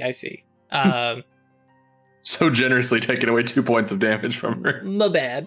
That said, let me assure you that it's all going to work out just fine. Oh my gosh. Sorry, I need a notepad. And for some reason, it's not on my start bar. There we go. Cool. And yeah, I'm gonna have my, I guess, fade armor on. Okay. Yeah, but you can do reflexively as long as you spend that mana, or not as long as you have to spend the mana. But yeah, going back to the man with the gun, as the shotgun blast goes off, and it's, you know, this loud cacophonous sound, and the spread of pellets and stuff like that hit him and tear away parts of his flesh, but it's clearly cosmetic. Well, that sounds like it did little damage. Well, it did do little damage, but it shreds off skin and clothing that seem all just one piece, and the barbs beneath remain, and you can see like the shoulder going away, and then there's this hulking blackness that's kind of pulling up out and is almost looking like it's being freed as the shell goes away. Who's up next? Go ahead, Ralph. You would like me to go? All right, Go fair for it. enough. Cconsidering Cloak is not going to use magic unless forced into it, and the other tool he has to use, which is his preference over physical violence, is the force of his will and presence. So, you feel this kind of like maybe vibration, but pulsation coming from Cloak, and he swells up in this like cartoonish but exaggerated fashion, as though he can inhale much more air than his body should be able to contain. And then he shouts at the Akamoth with all the force of his will, yelling, "Infidel!" in high speech. Touch nothing but the lamp. Yeah. Hell Sure. yeah. Now that you've given this fluff, what are you doing? I'm going to roll intimidation. I like it. He's going to intimidate an Akamoth because, hey, fuck this Akamoth. Also, he has the informed condition. So I'm going to invoke that and think of that as a way that he is able to focus his will on the whatever the spirit, like astral form of the Akamoth might be. Cool. So let's put all the cool things in there. Yeah, baby. So you're trying to like This time you do have a plus 11, right? Yes. Probably, yeah. like That's right. scare it into Exactly. leaving? I want to cow it. Yeah. Yeah, I want to cow it so that it makes it easier for us to do things with it. Okay. And also impress upon it the notion that now we are here, right? Like You need to be afraid. We're going to destroy you. Okay. We doing it big, baby? All right. Check out everything here. That is. I guess this would be opposed by its resolve, or was this? I'm trying to remember if this was a contested die roll or not. Penalized by resolve, probably. Right, that's what I meant. Maybe. I feel like that makes sense. Trying to find the core book real quick. Apparently, I didn't open it. Because you should have some stat contesting an intimidation. Mm-hmm. Makes sense. Intimidation. I mean, usually in social combat, right? You're breaking down doors, and if you're going to force it, then there would be a penalty equal to resolve. Ah, I'm not so strength sure if or default manipulation plus intimidation minus their composure. Okay, So, cool. Cool. Sorry, have you rolled yet? No, cool. No, I haven't. So not taking yet. -6. And 6, that's fine. That's fine Only, with me. only a 'cause +5 now. It is actually only a +4 Oh my lord. because Oh, of all no. the bonuses. Yeah, and also within because informed is the And one that it's lets you. rote. Yeah, Probably gonna be a little scared Akamon. Oh yeah! Jesus Christ. 8 This successes. is the thing he's best at. yeah. I was gonna say this is kind of their thing. Exceptional success. They develop a lasting fear of you, which could make them easier to coerce in the future. Yeah. Cloak intimidation Akamoth. Yeah. So now that said, not The doesn't gang immediately fights give through up this. or but Of yeah, course, they're- yeah. yeah. Go with they're- the narrative, Drew. I know Oh, you yeah. got plans and stuff, but this is definitely how Cloak would approach it. Oh no, I appreciate it. But specifically, like there is this like, okay, no, I'm not fucking going anywhere near that one. Kind of reaction. But quite literally, it like starts to shake and like, what the hell is this? You know, especially considering this was its playground for years. Mhm. So Bob Sarah. So Baba Sarah is going to kneel down and dig into the dirt, and she's going to lift up a large bronze shield that had been buried in the ground there. Sure. And beside her on the other side, she'll reach into the ground and pull up a long brass or bronze spear. So the same sort of thing she used for the lion fight. Mhm. So, Hell yeah, cool. and she's going to cautiously approach the Akamoth. I don't know if I can get within striking distance yet. I also, I'm aware there's firearms going off, so Right. I don't want to get in the way. So I'm You're kind of sort of circling around like the sidling side. up like next to Isabel? Next Yeah. to Petrichor? Okay. Yeah, no, if you're headed in, yeah, you can get there. This is the I'm not going astral. to shoot you. It's fine. Okay. I And, certainly won't be shooting you. yes. Now, that said, you do have to contend against its defense, which is not inconsiderable. It does Yeah. have 6 defense. Yeah. Am I actually rolling weaponry and stuff for this, or could I use brawling or something else? Or mental or I haven't weapons fought is- in the astral before, so I don't know. Weapons Yeah, is I- weapons. yeah, I feel weapons like. is Abstraction, weapons. You use the same skills, Okay. Yeah. but your attributes Yeah. are only power, finesse, or resistant. Okay. Which is the better of your Mhm. Sure. mental or social. So I could do presence and weaponry. Correct. Okay.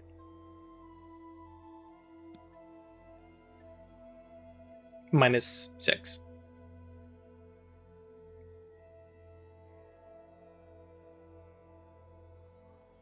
Nope. Oof. Can't die. Yeah, chance that. Still got an 8 though. Damn. Not a dramatic failure, but yeah, if nothing else, kind of setting yourself forward as, you know, the front line. And Rilla. Let me pull her character sheet up so I make sure. Impress a star child. So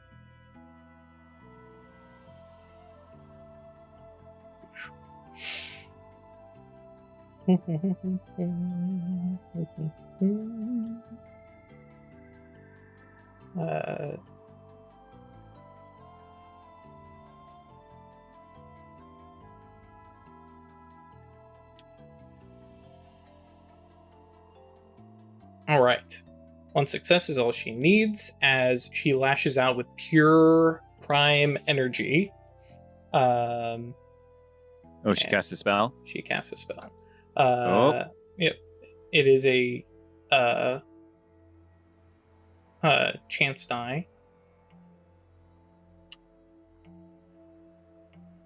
Okay, cool. But lashes out with pure prime energy and effectively latches on with we'll borrow a little vibe from Legba as golden glowing chains wrap around the entity and like pull it down, and you watch as its like knees sag and like it starts, it's moving. It's got this gun. It's now being attacked by a crazy wraith-like being with a spear, and it's trying to move about, and it's just kind of weighted down. It's not able to absolutely stop it, but you got this like Marley and Marley chains that are just weighing it down, restricting its movements. Oh, just asking for a friend. Did Rilla just provoke Paradox because he cast a spell on a sleeper's Universe? Yes. There's Yep. extra paradox. It was Yep. a chance die. Okay. Yep. Was definitely a chance die. This thing's turn. Yeah. Oh, yeah, it is. Or I mean, I can just go again if you want. Right. So weighed down, which just so everybody is aware, it lowers its speed and its defense. So it has a defense of 4. I'm going to say it now. That way everybody else is aware, because otherwise I'm not going to keep track. It turns the gun, which again is like this howitzer of a cannon, just because of the nature of things, and levels it at, well, I guess it would be Ash, because Ash is the one who's actually done damage. I shot it. Mm-hmm. And so this has a just 1 lethal. That's the other reason I was just trying to do this. Now that said, Oh yeah, I don't have the thing that lets me Hang dodge on. bullets. but Fate, Fate It lets you do it, right? I think so. Yeah. So Fate and space. so what is your how many dots of Fate do you have? 3. 3. So that adds to your defense. So 3. And it my total defense is 8. And I can After- apply it against firearms. Right, and that's after the 3. Yeah, that's Okay, cool. because I've got my mage armor turned on in my sheet. Cool. So 7 Oh, dice. you have 8 stack. Wait, Good. no, 6 dice. Bang. So that's 3 lethal damage. Actually, trying to remember, you have the same, what is your corpus? Dream health, there it is. Add resistance It's your resistance. to your Gnosis base attribute maximum. Okay, Perfect. so 5 plus whatever your best resistance. So 9? So Total? 9 is your total That's all health. Mhm. Okay, so I'm at 6. Cool. And yeah, that is its turn.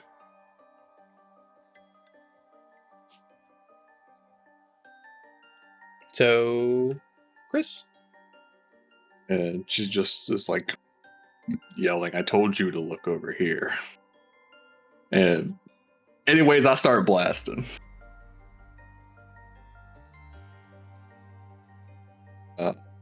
We will do a short burst. Right. Which is a +2, right? Yes. Cancels out my penalty.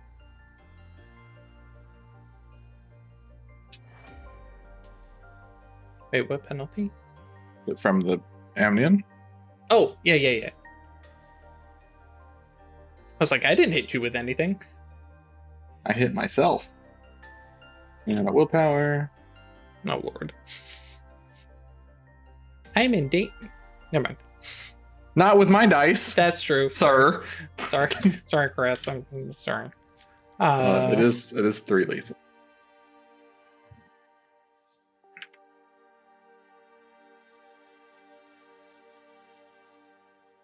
Okay, so with its armor, you can see more of this stuff sloughs off, but well, actually, especially because it's the 3 bullets, and compared to the shotgun spray, right? This is big chunks come off of it, and I imagine there's one shot that just grazes across and pulls its face off, and so you have a very two-faced moment where on one side you have this memory of this bounty hunter, and then you have this mottled red, black, and green, like almost gangrenous skin beneath, and where one side was very humanoid, the other is more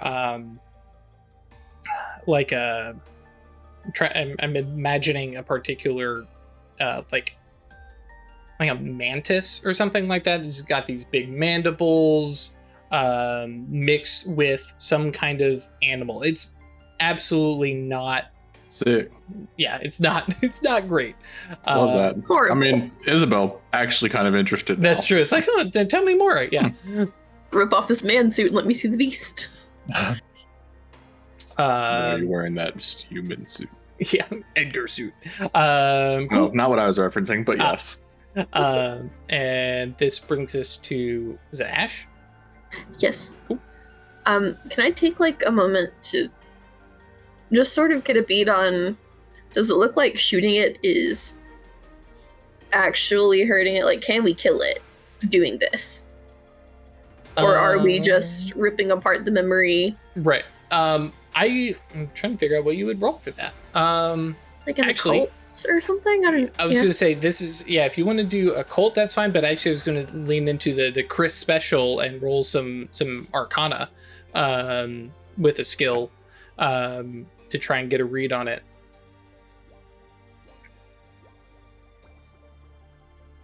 I guess Prime? Prime would be good. And then occult to try to see, like, Sure. are we magically hurting it? Right. Yeah, or is actually it affecting its pattern at all? Yeah, or are we just screwing with what it looks like here? yeah, or does it have pieces of Velosia that it's using as armor? Cool. Yeah, one success. One success. It is enough to tell you that this is well armored, to the point of like, can kill it, yes. May need to figure out what its bane is instead, or something that's antithetical to it, something that's a little bit more geared towards killing it as opposed to throwing lead at it. And that is just, it's a knowledge check. That's just a passing thing. Okay, Definitely well, don't want to take your turn with that. for right now, while I think about that, I am still just going to shoot it. Sure. And potentially yell out something. Yeah, that Figure out its bane. we can figure out what its bane is. Mhm. But right now, Sure.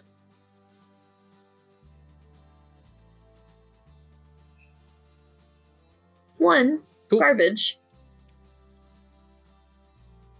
So Yeah. that's 4 damage.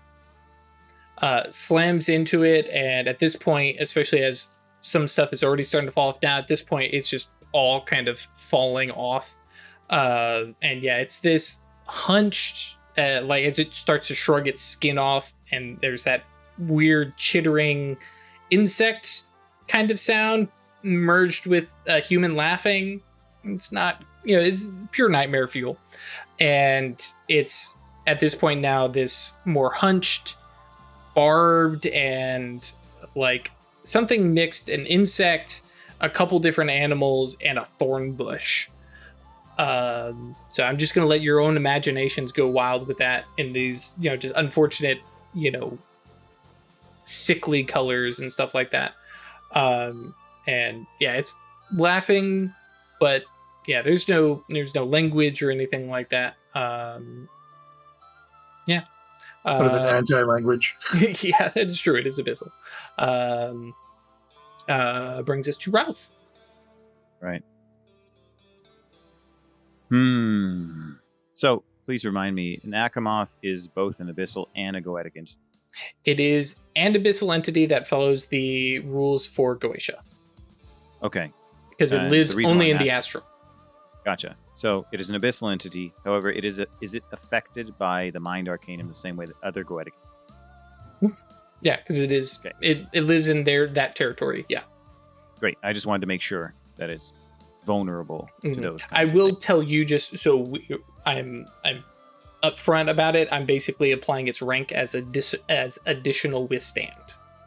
Okay, gotcha. So Well, its rank is additional withstand, sorry. meaning like if the withstand isn't its rank, you add the rank to the. As opposed default to just a withstand stat? +1, right? Okay, gotcha. What if the withstand is its rank? Then that's it. Similar to Okay, gotcha. how spirits work. Cool. And so if it doesn't have a withstand, if the effect you're trying to apply to it does not have withstand, it does have a withstand. as Correct. well. That is the primary thing. Yes. Great. Thank you. That's clear. Okay. Excellent. Let's see. So I think it's heavily armored, and we want to destroy this entity as quickly as possible. So Legba, well, yeah, I think in this context, he actually wouldn't consider it an act of hubris to cast a spell to destroy this entity. Yeah, I think he'd be otherwise reluctant, but considering the nature of the entity and what it's doing to Velosia, he'd be willing to destroy it using magic, considering it shouldn't be, or at least shouldn't be here. Right. And just banishing it isn't exactly what his goal should be. He wants to destroy it utterly. It is the abyss seeping into her. Mhm. So, he is going to approach it and extend a hand onto it. It's kneeling on the ground because I kind of like the flavor of this as opposed to him just like casting out a beam and doing it from where he is. He's going to walk over to it and assuming it's wrapped in golden chains, right? And he's already declared it. It is weighted, but not necessarily because you mentioned kneeling. It is a weight on it, but it's still upright. It's hunched because it's just natural shape.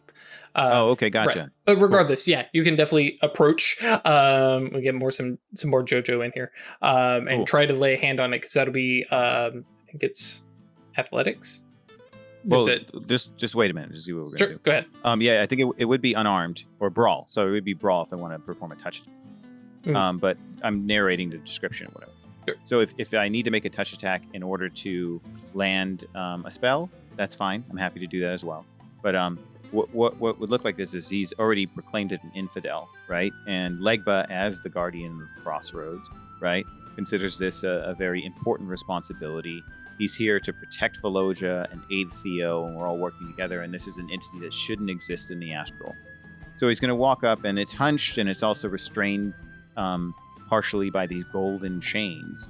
And so you all catch a glimpse of Ogun, that version of Legba that he described The was him. Obrimos. Right. Yes, the Obrimos version of him. As he approaches the golden chains, there's a reflection of light from the gold that casts that kind of accent onto the form you currently see him in. And so he reaches out his hand behind the Goetia, or behind the Akamoth, onto the back of its head, and says in high speech, "Be gone." So I'm going to cast myself a spell. Sure. Are you using sensory range?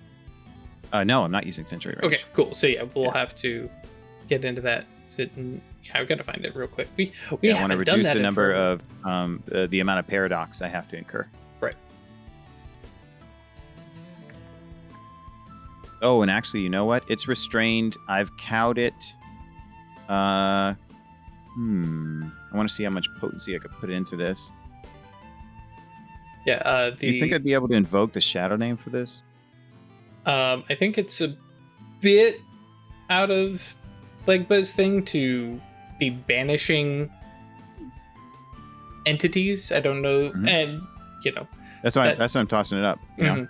I don't think generally. I don't know this Akamoth, right? The guardian of the crossroads. Velodras Oneros is represented as a form of crossroads and it's polluted and these things are all over the place, I think it's an act of protection in this case. But I'm also okay with not using it. That's why I wanted to throw it up. I can see both perspectives. Right. I think this is going to be a little bit outside of Legba, as we've seen, because Legba, as we've seen, has been often it's the knowledge and the opener of ways and stuff like that. Absolutely. And it is dexterity plus brawl. Okay. For the touch attack. So start with a spell cast, okay. Of course. Gotcha. It isn't just a normal strength brawl. Yeah, no, I had to check. It is dexterity plus brawl for a touch attack.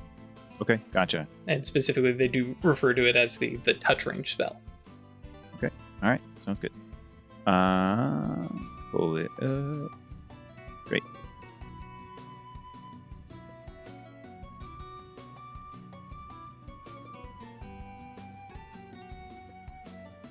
And one thing I will note, based off this, it doesn't mention anything about defense. Okay, great. Perfect. Then we'll make this rote. Because in my head, it's the whole idea of I don't need to touch you in a specific spot. I just need to touch you. Touch AC. Yeah, that's true. Yeah, that makes sense to me. Fantastic. Cool. So yeah, just to be safe, I'm going to make it rote. And I don't think I have any bonuses. So I got enough. Oh, that's right, because you don't have manipulation either. Nope, he has low finesse. He's not, as you have observed. The wrecking ball. Yeah, he's not a very well finessed person. I think we'll talk about that in the time skip. Yeah. Maybe you don't work on your subtlety. Direct. Yeah, maybe. Let's get to that spell cool. cast, though. Yeah, I gotta roll the spell. All right, so he's gonna cast it instantly, and ooh, this might be cool. We didn't discuss, and I don't want to make a big long thing of this, but we didn't discuss the full aspects of how his mentor played out the role of Legba. Was his mentor a more imprecative version of Legba, as opposed to the introspective version that Cloak is leaning into? As in... What'd you say? You hit me. Give me a synonym there. Oh, okay, gotcha. Did his mentor more curse and invoke a more like Petro aspect, like a more direct and violent? Oh no, I imagine it's very much the enlightening kind of. Okay, so the same kind of thing. Mm-hmm. Okay, cool, great. Then would he draw on that? Let's see. He's going to the reach is going to be instant cast and then aggravated damage. Mm-hmm. And you say there's a withstand of his rank? Well, I guess since because you're trying to do direct damage, then I think that's just covered by the fact that it has stamina similar to other damage attacks. Okay, cool, great, thank you. So let's see then. Do that, can't do that. Oh yeah, Siderite, and yeah, I'll just invoke the cane. Oh, that'd be cool. Instead of a hand, we'll make it a touch attack, right? But the flavor is he's touching him with the dog. Sure, right. Does that sound good? I'm fine with that. Yeah. All right, fantastic, cool, great. Okay, then I'm gonna roll, and he's gonna spend a willpower so that I can pump up the potency. This will be 2 reach. I'm gonna spend, because he's Gnosis 5, so it's gonna be, he's at Mind 4, so it's -6 paradox, or 6 paradox dice because of just the Gnosis, and then there's how much additional when you're in a sleep as a Neuros? Is it -2? It's let me do It's a always check. at least. I think it is just. It's just always a paradox risk. I don't think it Okay, necessarily gotcha. gets a bonus. Okay, gotcha. Then Cloak. Remember, he still does not have any dedicated magical tools yet. Right. So it hasn't been the full month with that. We'll be in a week. So he's going to spend 6 mana. Oh, he can't. He'll spend 5. He'll spend 5, and there'll be 1 paradox die. Yep, a solid 1, which I imagine you are containing. Yes, definitely. It's going to contain with the 10 wisdom. So let's see. I will roll the paradox. Yep. Cool. Sweet. No paradox. Excellent. And got Gnosis. Mind. Oh, that's Witch and Brawl is still there. What the heck? All right, I'll roll the spell roll. So the potency is going to be -2 potency. 2, 11, 3, 15. Let's increase the potency by 4. 9 aggravated damage. Oh, 8 aggravated damage. The default potency is mine 4. So he's rolling 6 dice.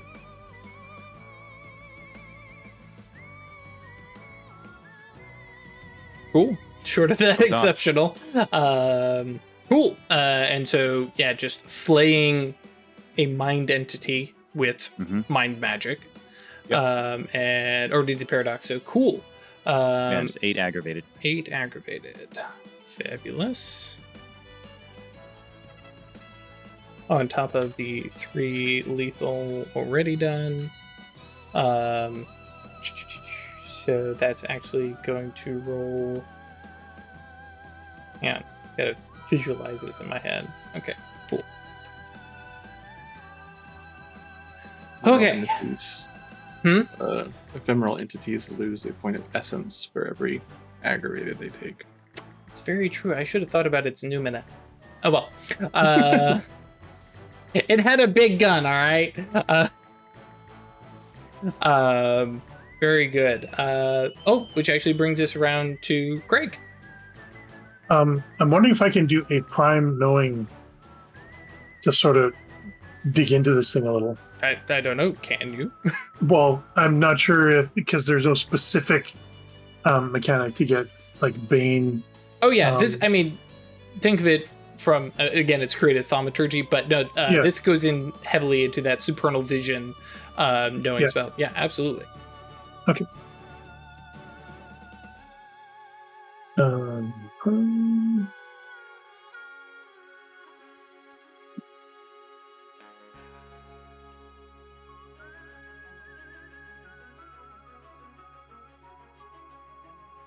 Oh, and while you're going ahead and writing that up, because it's like we had a spell, it did stuff.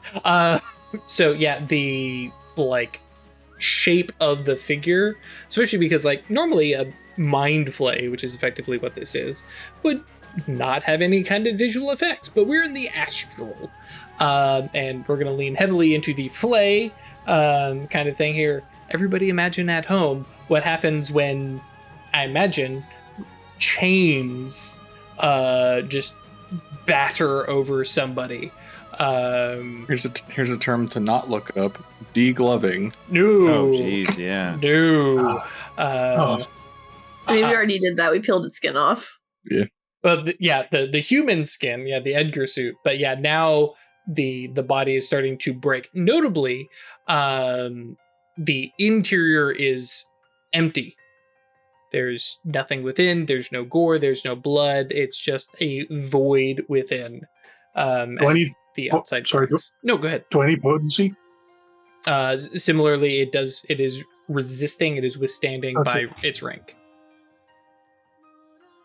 And basically, whatever potency you get past that withstand is going to be the questions that you can ask. Kind of base it off a lot of the other stuff. All out of willpower. We'll have the free reach. Wait, technically that's 2 reach. It's instant and sensory, but it's still within your free reach, so it doesn't matter. Yeah, right. I thought it was casting on me, but that's fine. I still have it within my free reach. It's fine. As a creative thaumaturgy, I can make it potency as primary factor. I mean, yeah, those it spells tend probably to work is like that. anyways, but yeah. Mm-hmm. So pumping in 6 potency with a die pool of 3. It is automatically a chance die, just because Sorry, for Paradox. Which comes up as nothing. Come on, baby. I guess technically it would be a full. Ah. Oh! Do you want to make that a dramatic failure? And your daughter is a Neros? No, I don't want to make it a dramatic failure. My daughter's Please no. Thank you. I will have none of I'm that. scared. Yeah. Give me the beat, boys. Free my soul. Free my Well, By soul. condemning It's funny, her soul. it's funny that you say that. Watching what Legba has done, and then the fact that the chains did not work as well as Rilla expected them to, and seeing how effective a direct spell was, Rilla's gonna follow suit. Actually, let me scroll back up. Make sure I use the right dice pool. Yeah, 6. That's what I thought.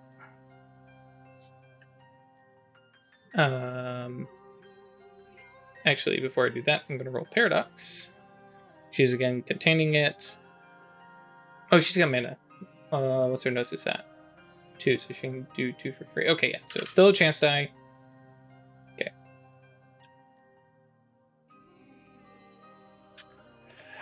Well, dang it! Oh well, that's fine. We get 4 successes, so we are able to do a little bit more damage. And so she hurdles just raw prime energy, especially considering she's spending mana to burn the paradox off. It's just this molten golden light, very Obrimos, striking this thing and just kind of moving along the chains, I imagine. Actually, I guess she doesn't technically throw it, so we're going to change that up to the golden chains catch fire. There's definitely between the flaying that it just got and this, it is unhappy. How much bonesy does she have? Okay, cool. All right, well, I will tell you this. All this guy has left is, well, all his boxes are full. Most of it with aggravated, and just a couple left of lethal. Let's see, go 9-9. Oh yeah, let me roll. Because that's stamina. Oh, who am I kidding? This thing doesn't fall unconscious. It's an abyssal entity. Oh wait, is it when they're full of lethal that they fall into? Because it's full aggravated that they just get destroyed. They just poof. Yeah. Well, if they get destroyed and have no essence, then they get. Oh, that's true. So he does still have some essence. So limping along, which I think is kind of nice because it comes around to. Oh, It to does me, something? it does something. Okay. So beaten, battered, and with 9 minutes left to go, it makes a run for it. Dun, dun, dun.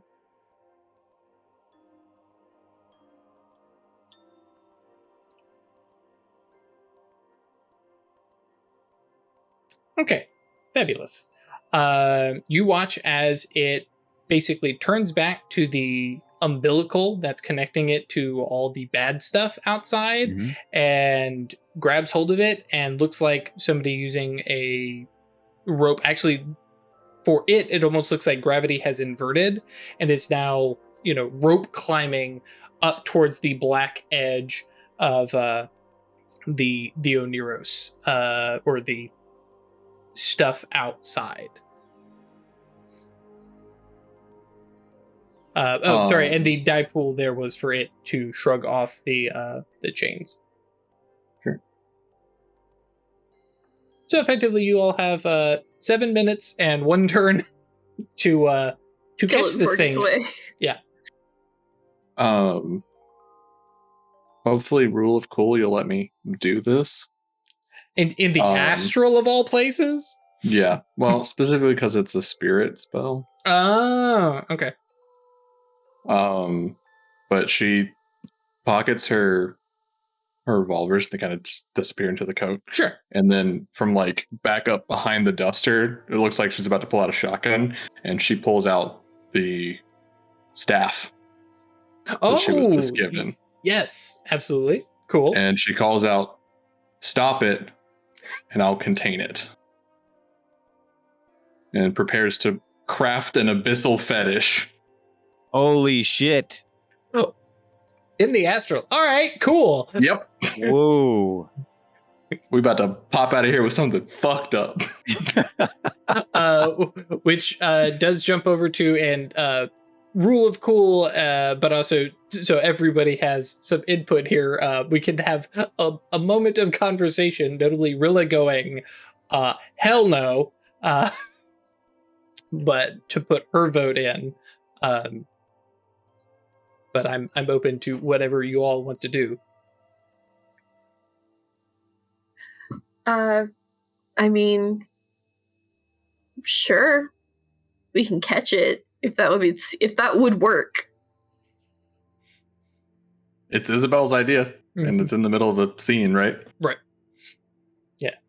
I mean, I can slow it down. Yeah. Cool. Try and stop it. Yeah, Because let's look through my it spells has to and... be slumbering to turn it into a fetish. So you gotta stop it. Oh, you mean like kill it? Mhm. Okay. I was going to stop it.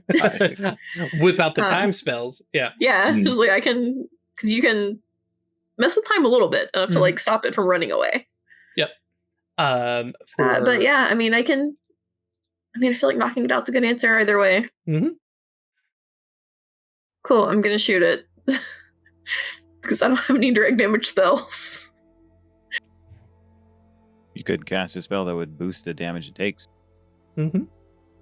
Also true. Monkey's Paw is a hell of a thing. Yep. That's what them- Yeah, Monkey's Paw. Yeah. That's for equipment damage. It's Great Great misfortune. misfortune. great misfortune. Yeah, exactly. Famous OA spell. Acanthoi are great at Mm-hmm. boost that damage. And if I had done that on the first round, that would be great.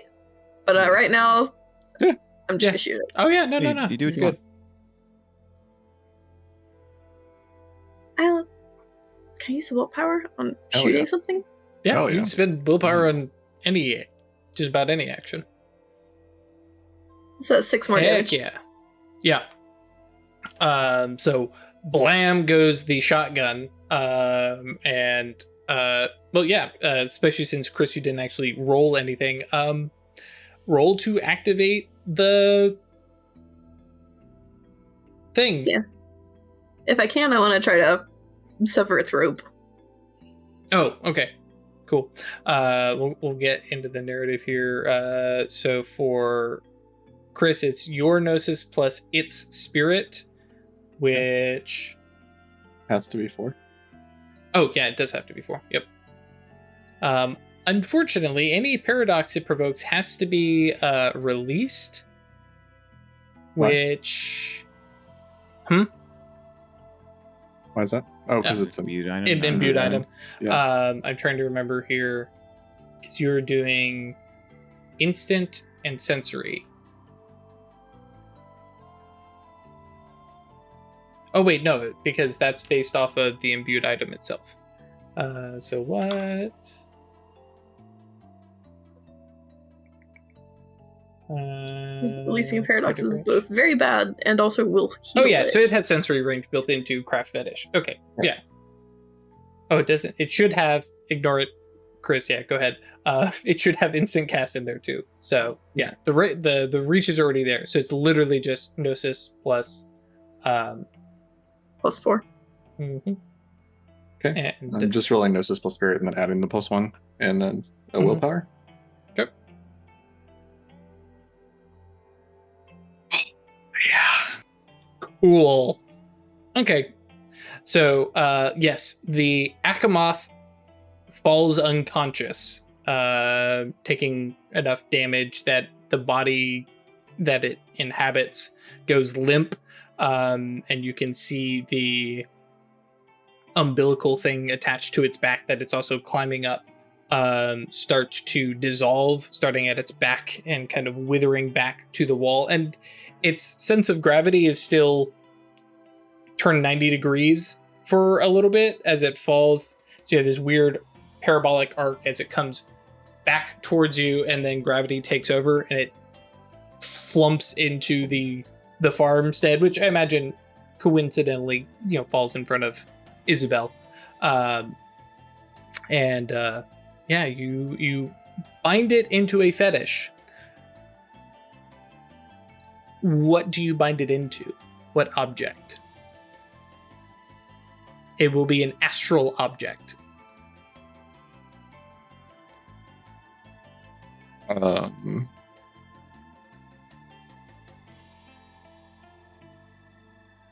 Could be a One lot of her like guns? toxic waste. Like, what do you do with that? The astral representation of one of your guns. Yep. And so, yeah, it kind of... I imagine there's this motion with one hand with the staff, the thorny branch and the gun, and it's just this, pointing motion, and it just gets yanked and dragged up into... Vacuumed into the barrel.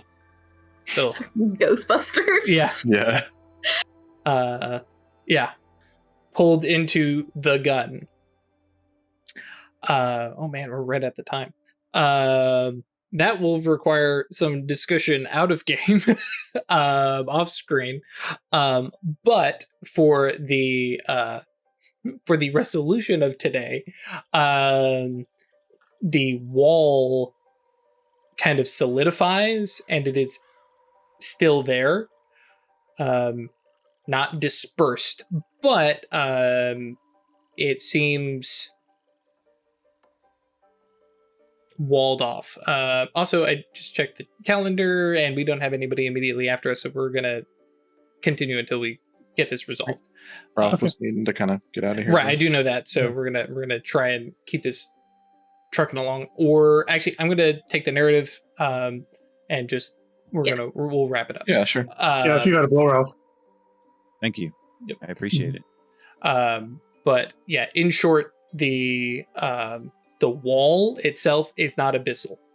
The wall itself is the pneuma of the watchtower, and the umbilical is the thing that let it through.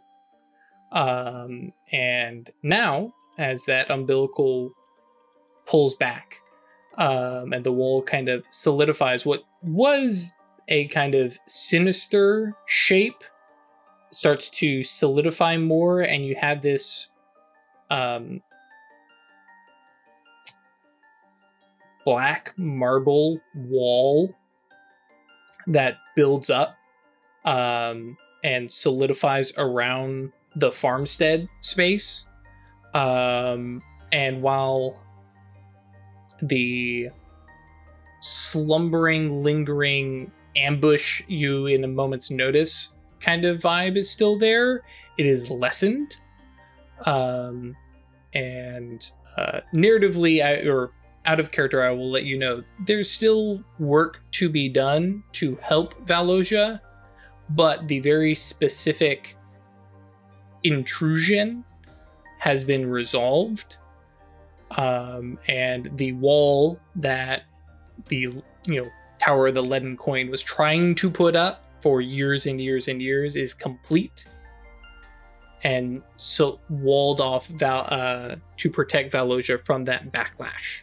So there's this lessening energy, and over the time skip that we're setting up for, Craig, you and I will discuss the actions that go about to resolve and potentially excise the abyssal energies that are in there, but notably the stability that you had talked about before that was so tenuous is now solid. So a supernal breaking point will not suddenly knock the whole wall down. Right. And I'm thinking during the skip too, there are also probably going to be some implications for Isabella's organization of her gun. It wasn't just a gun, it was her gun. Yeah, well, one of, but it is also the abyssal, not the Soulstone one. I want to be clear. Yeah, that's also very true. But it is the astral version of it, so not the actual thing. So it's just stuck there. It'd be way cooler if I woke up with it. These are things to discuss. Yeah. Notably because it may just be we got to discuss how to get a goetic representation of my gun out of my Oneros. A, because I don't want to leave it there, and B, it would be more cool to have it here. Yes, I'm looking right at you, Ralph. I'm already prepared for this. Say no more. Say Yoink less. Already Say prepared. less, King. So Like, thank real you quick, all. look, go ahead. look, in the Rookery, that scene, when Songbird comes back with the red leather jacket, like beating Mhm. Damon in a fight, I was like, yes, that's great. All right, how do you do that? It's so Got to good. be a way to do that. Okay, we can do this. We can do it. So thank you all for joining us. Dork Tales, obviously, thank you for hosting us and letting us borrow your audience. Dork Tales audience, hey, thanks for hanging around for Awakening. I need to talk to Kelly more about doing some mage shenanigans because they do a bunch of that. And thank you for having us. This is also just the day one of Onyx Path Con, so there's more stuff on this channel, on our channel, twitch.tv/Occultists Anonymous, more stuff on Plastic Age Place, more stuff on the Onyx Path, bunch of panels, bunch of stuff. We are playing, well, most of us. Sorry, Ash.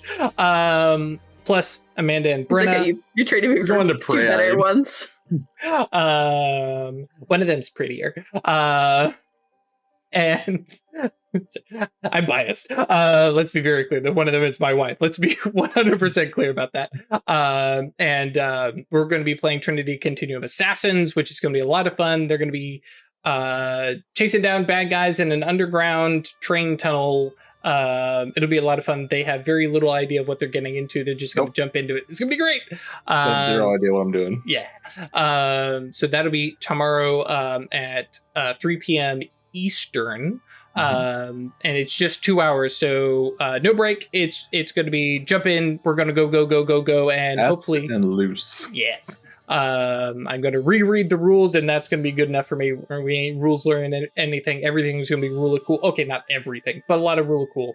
So and that is the end of our programming for Dork Tales tonight. So you can go home and, well, you're probably already home. You can shut down when we're done here. There's nobody for me to raid or anything like that. So Scion. Oh, yeah, that's true. Yeah, we're going to raid ourselves. This is terrific.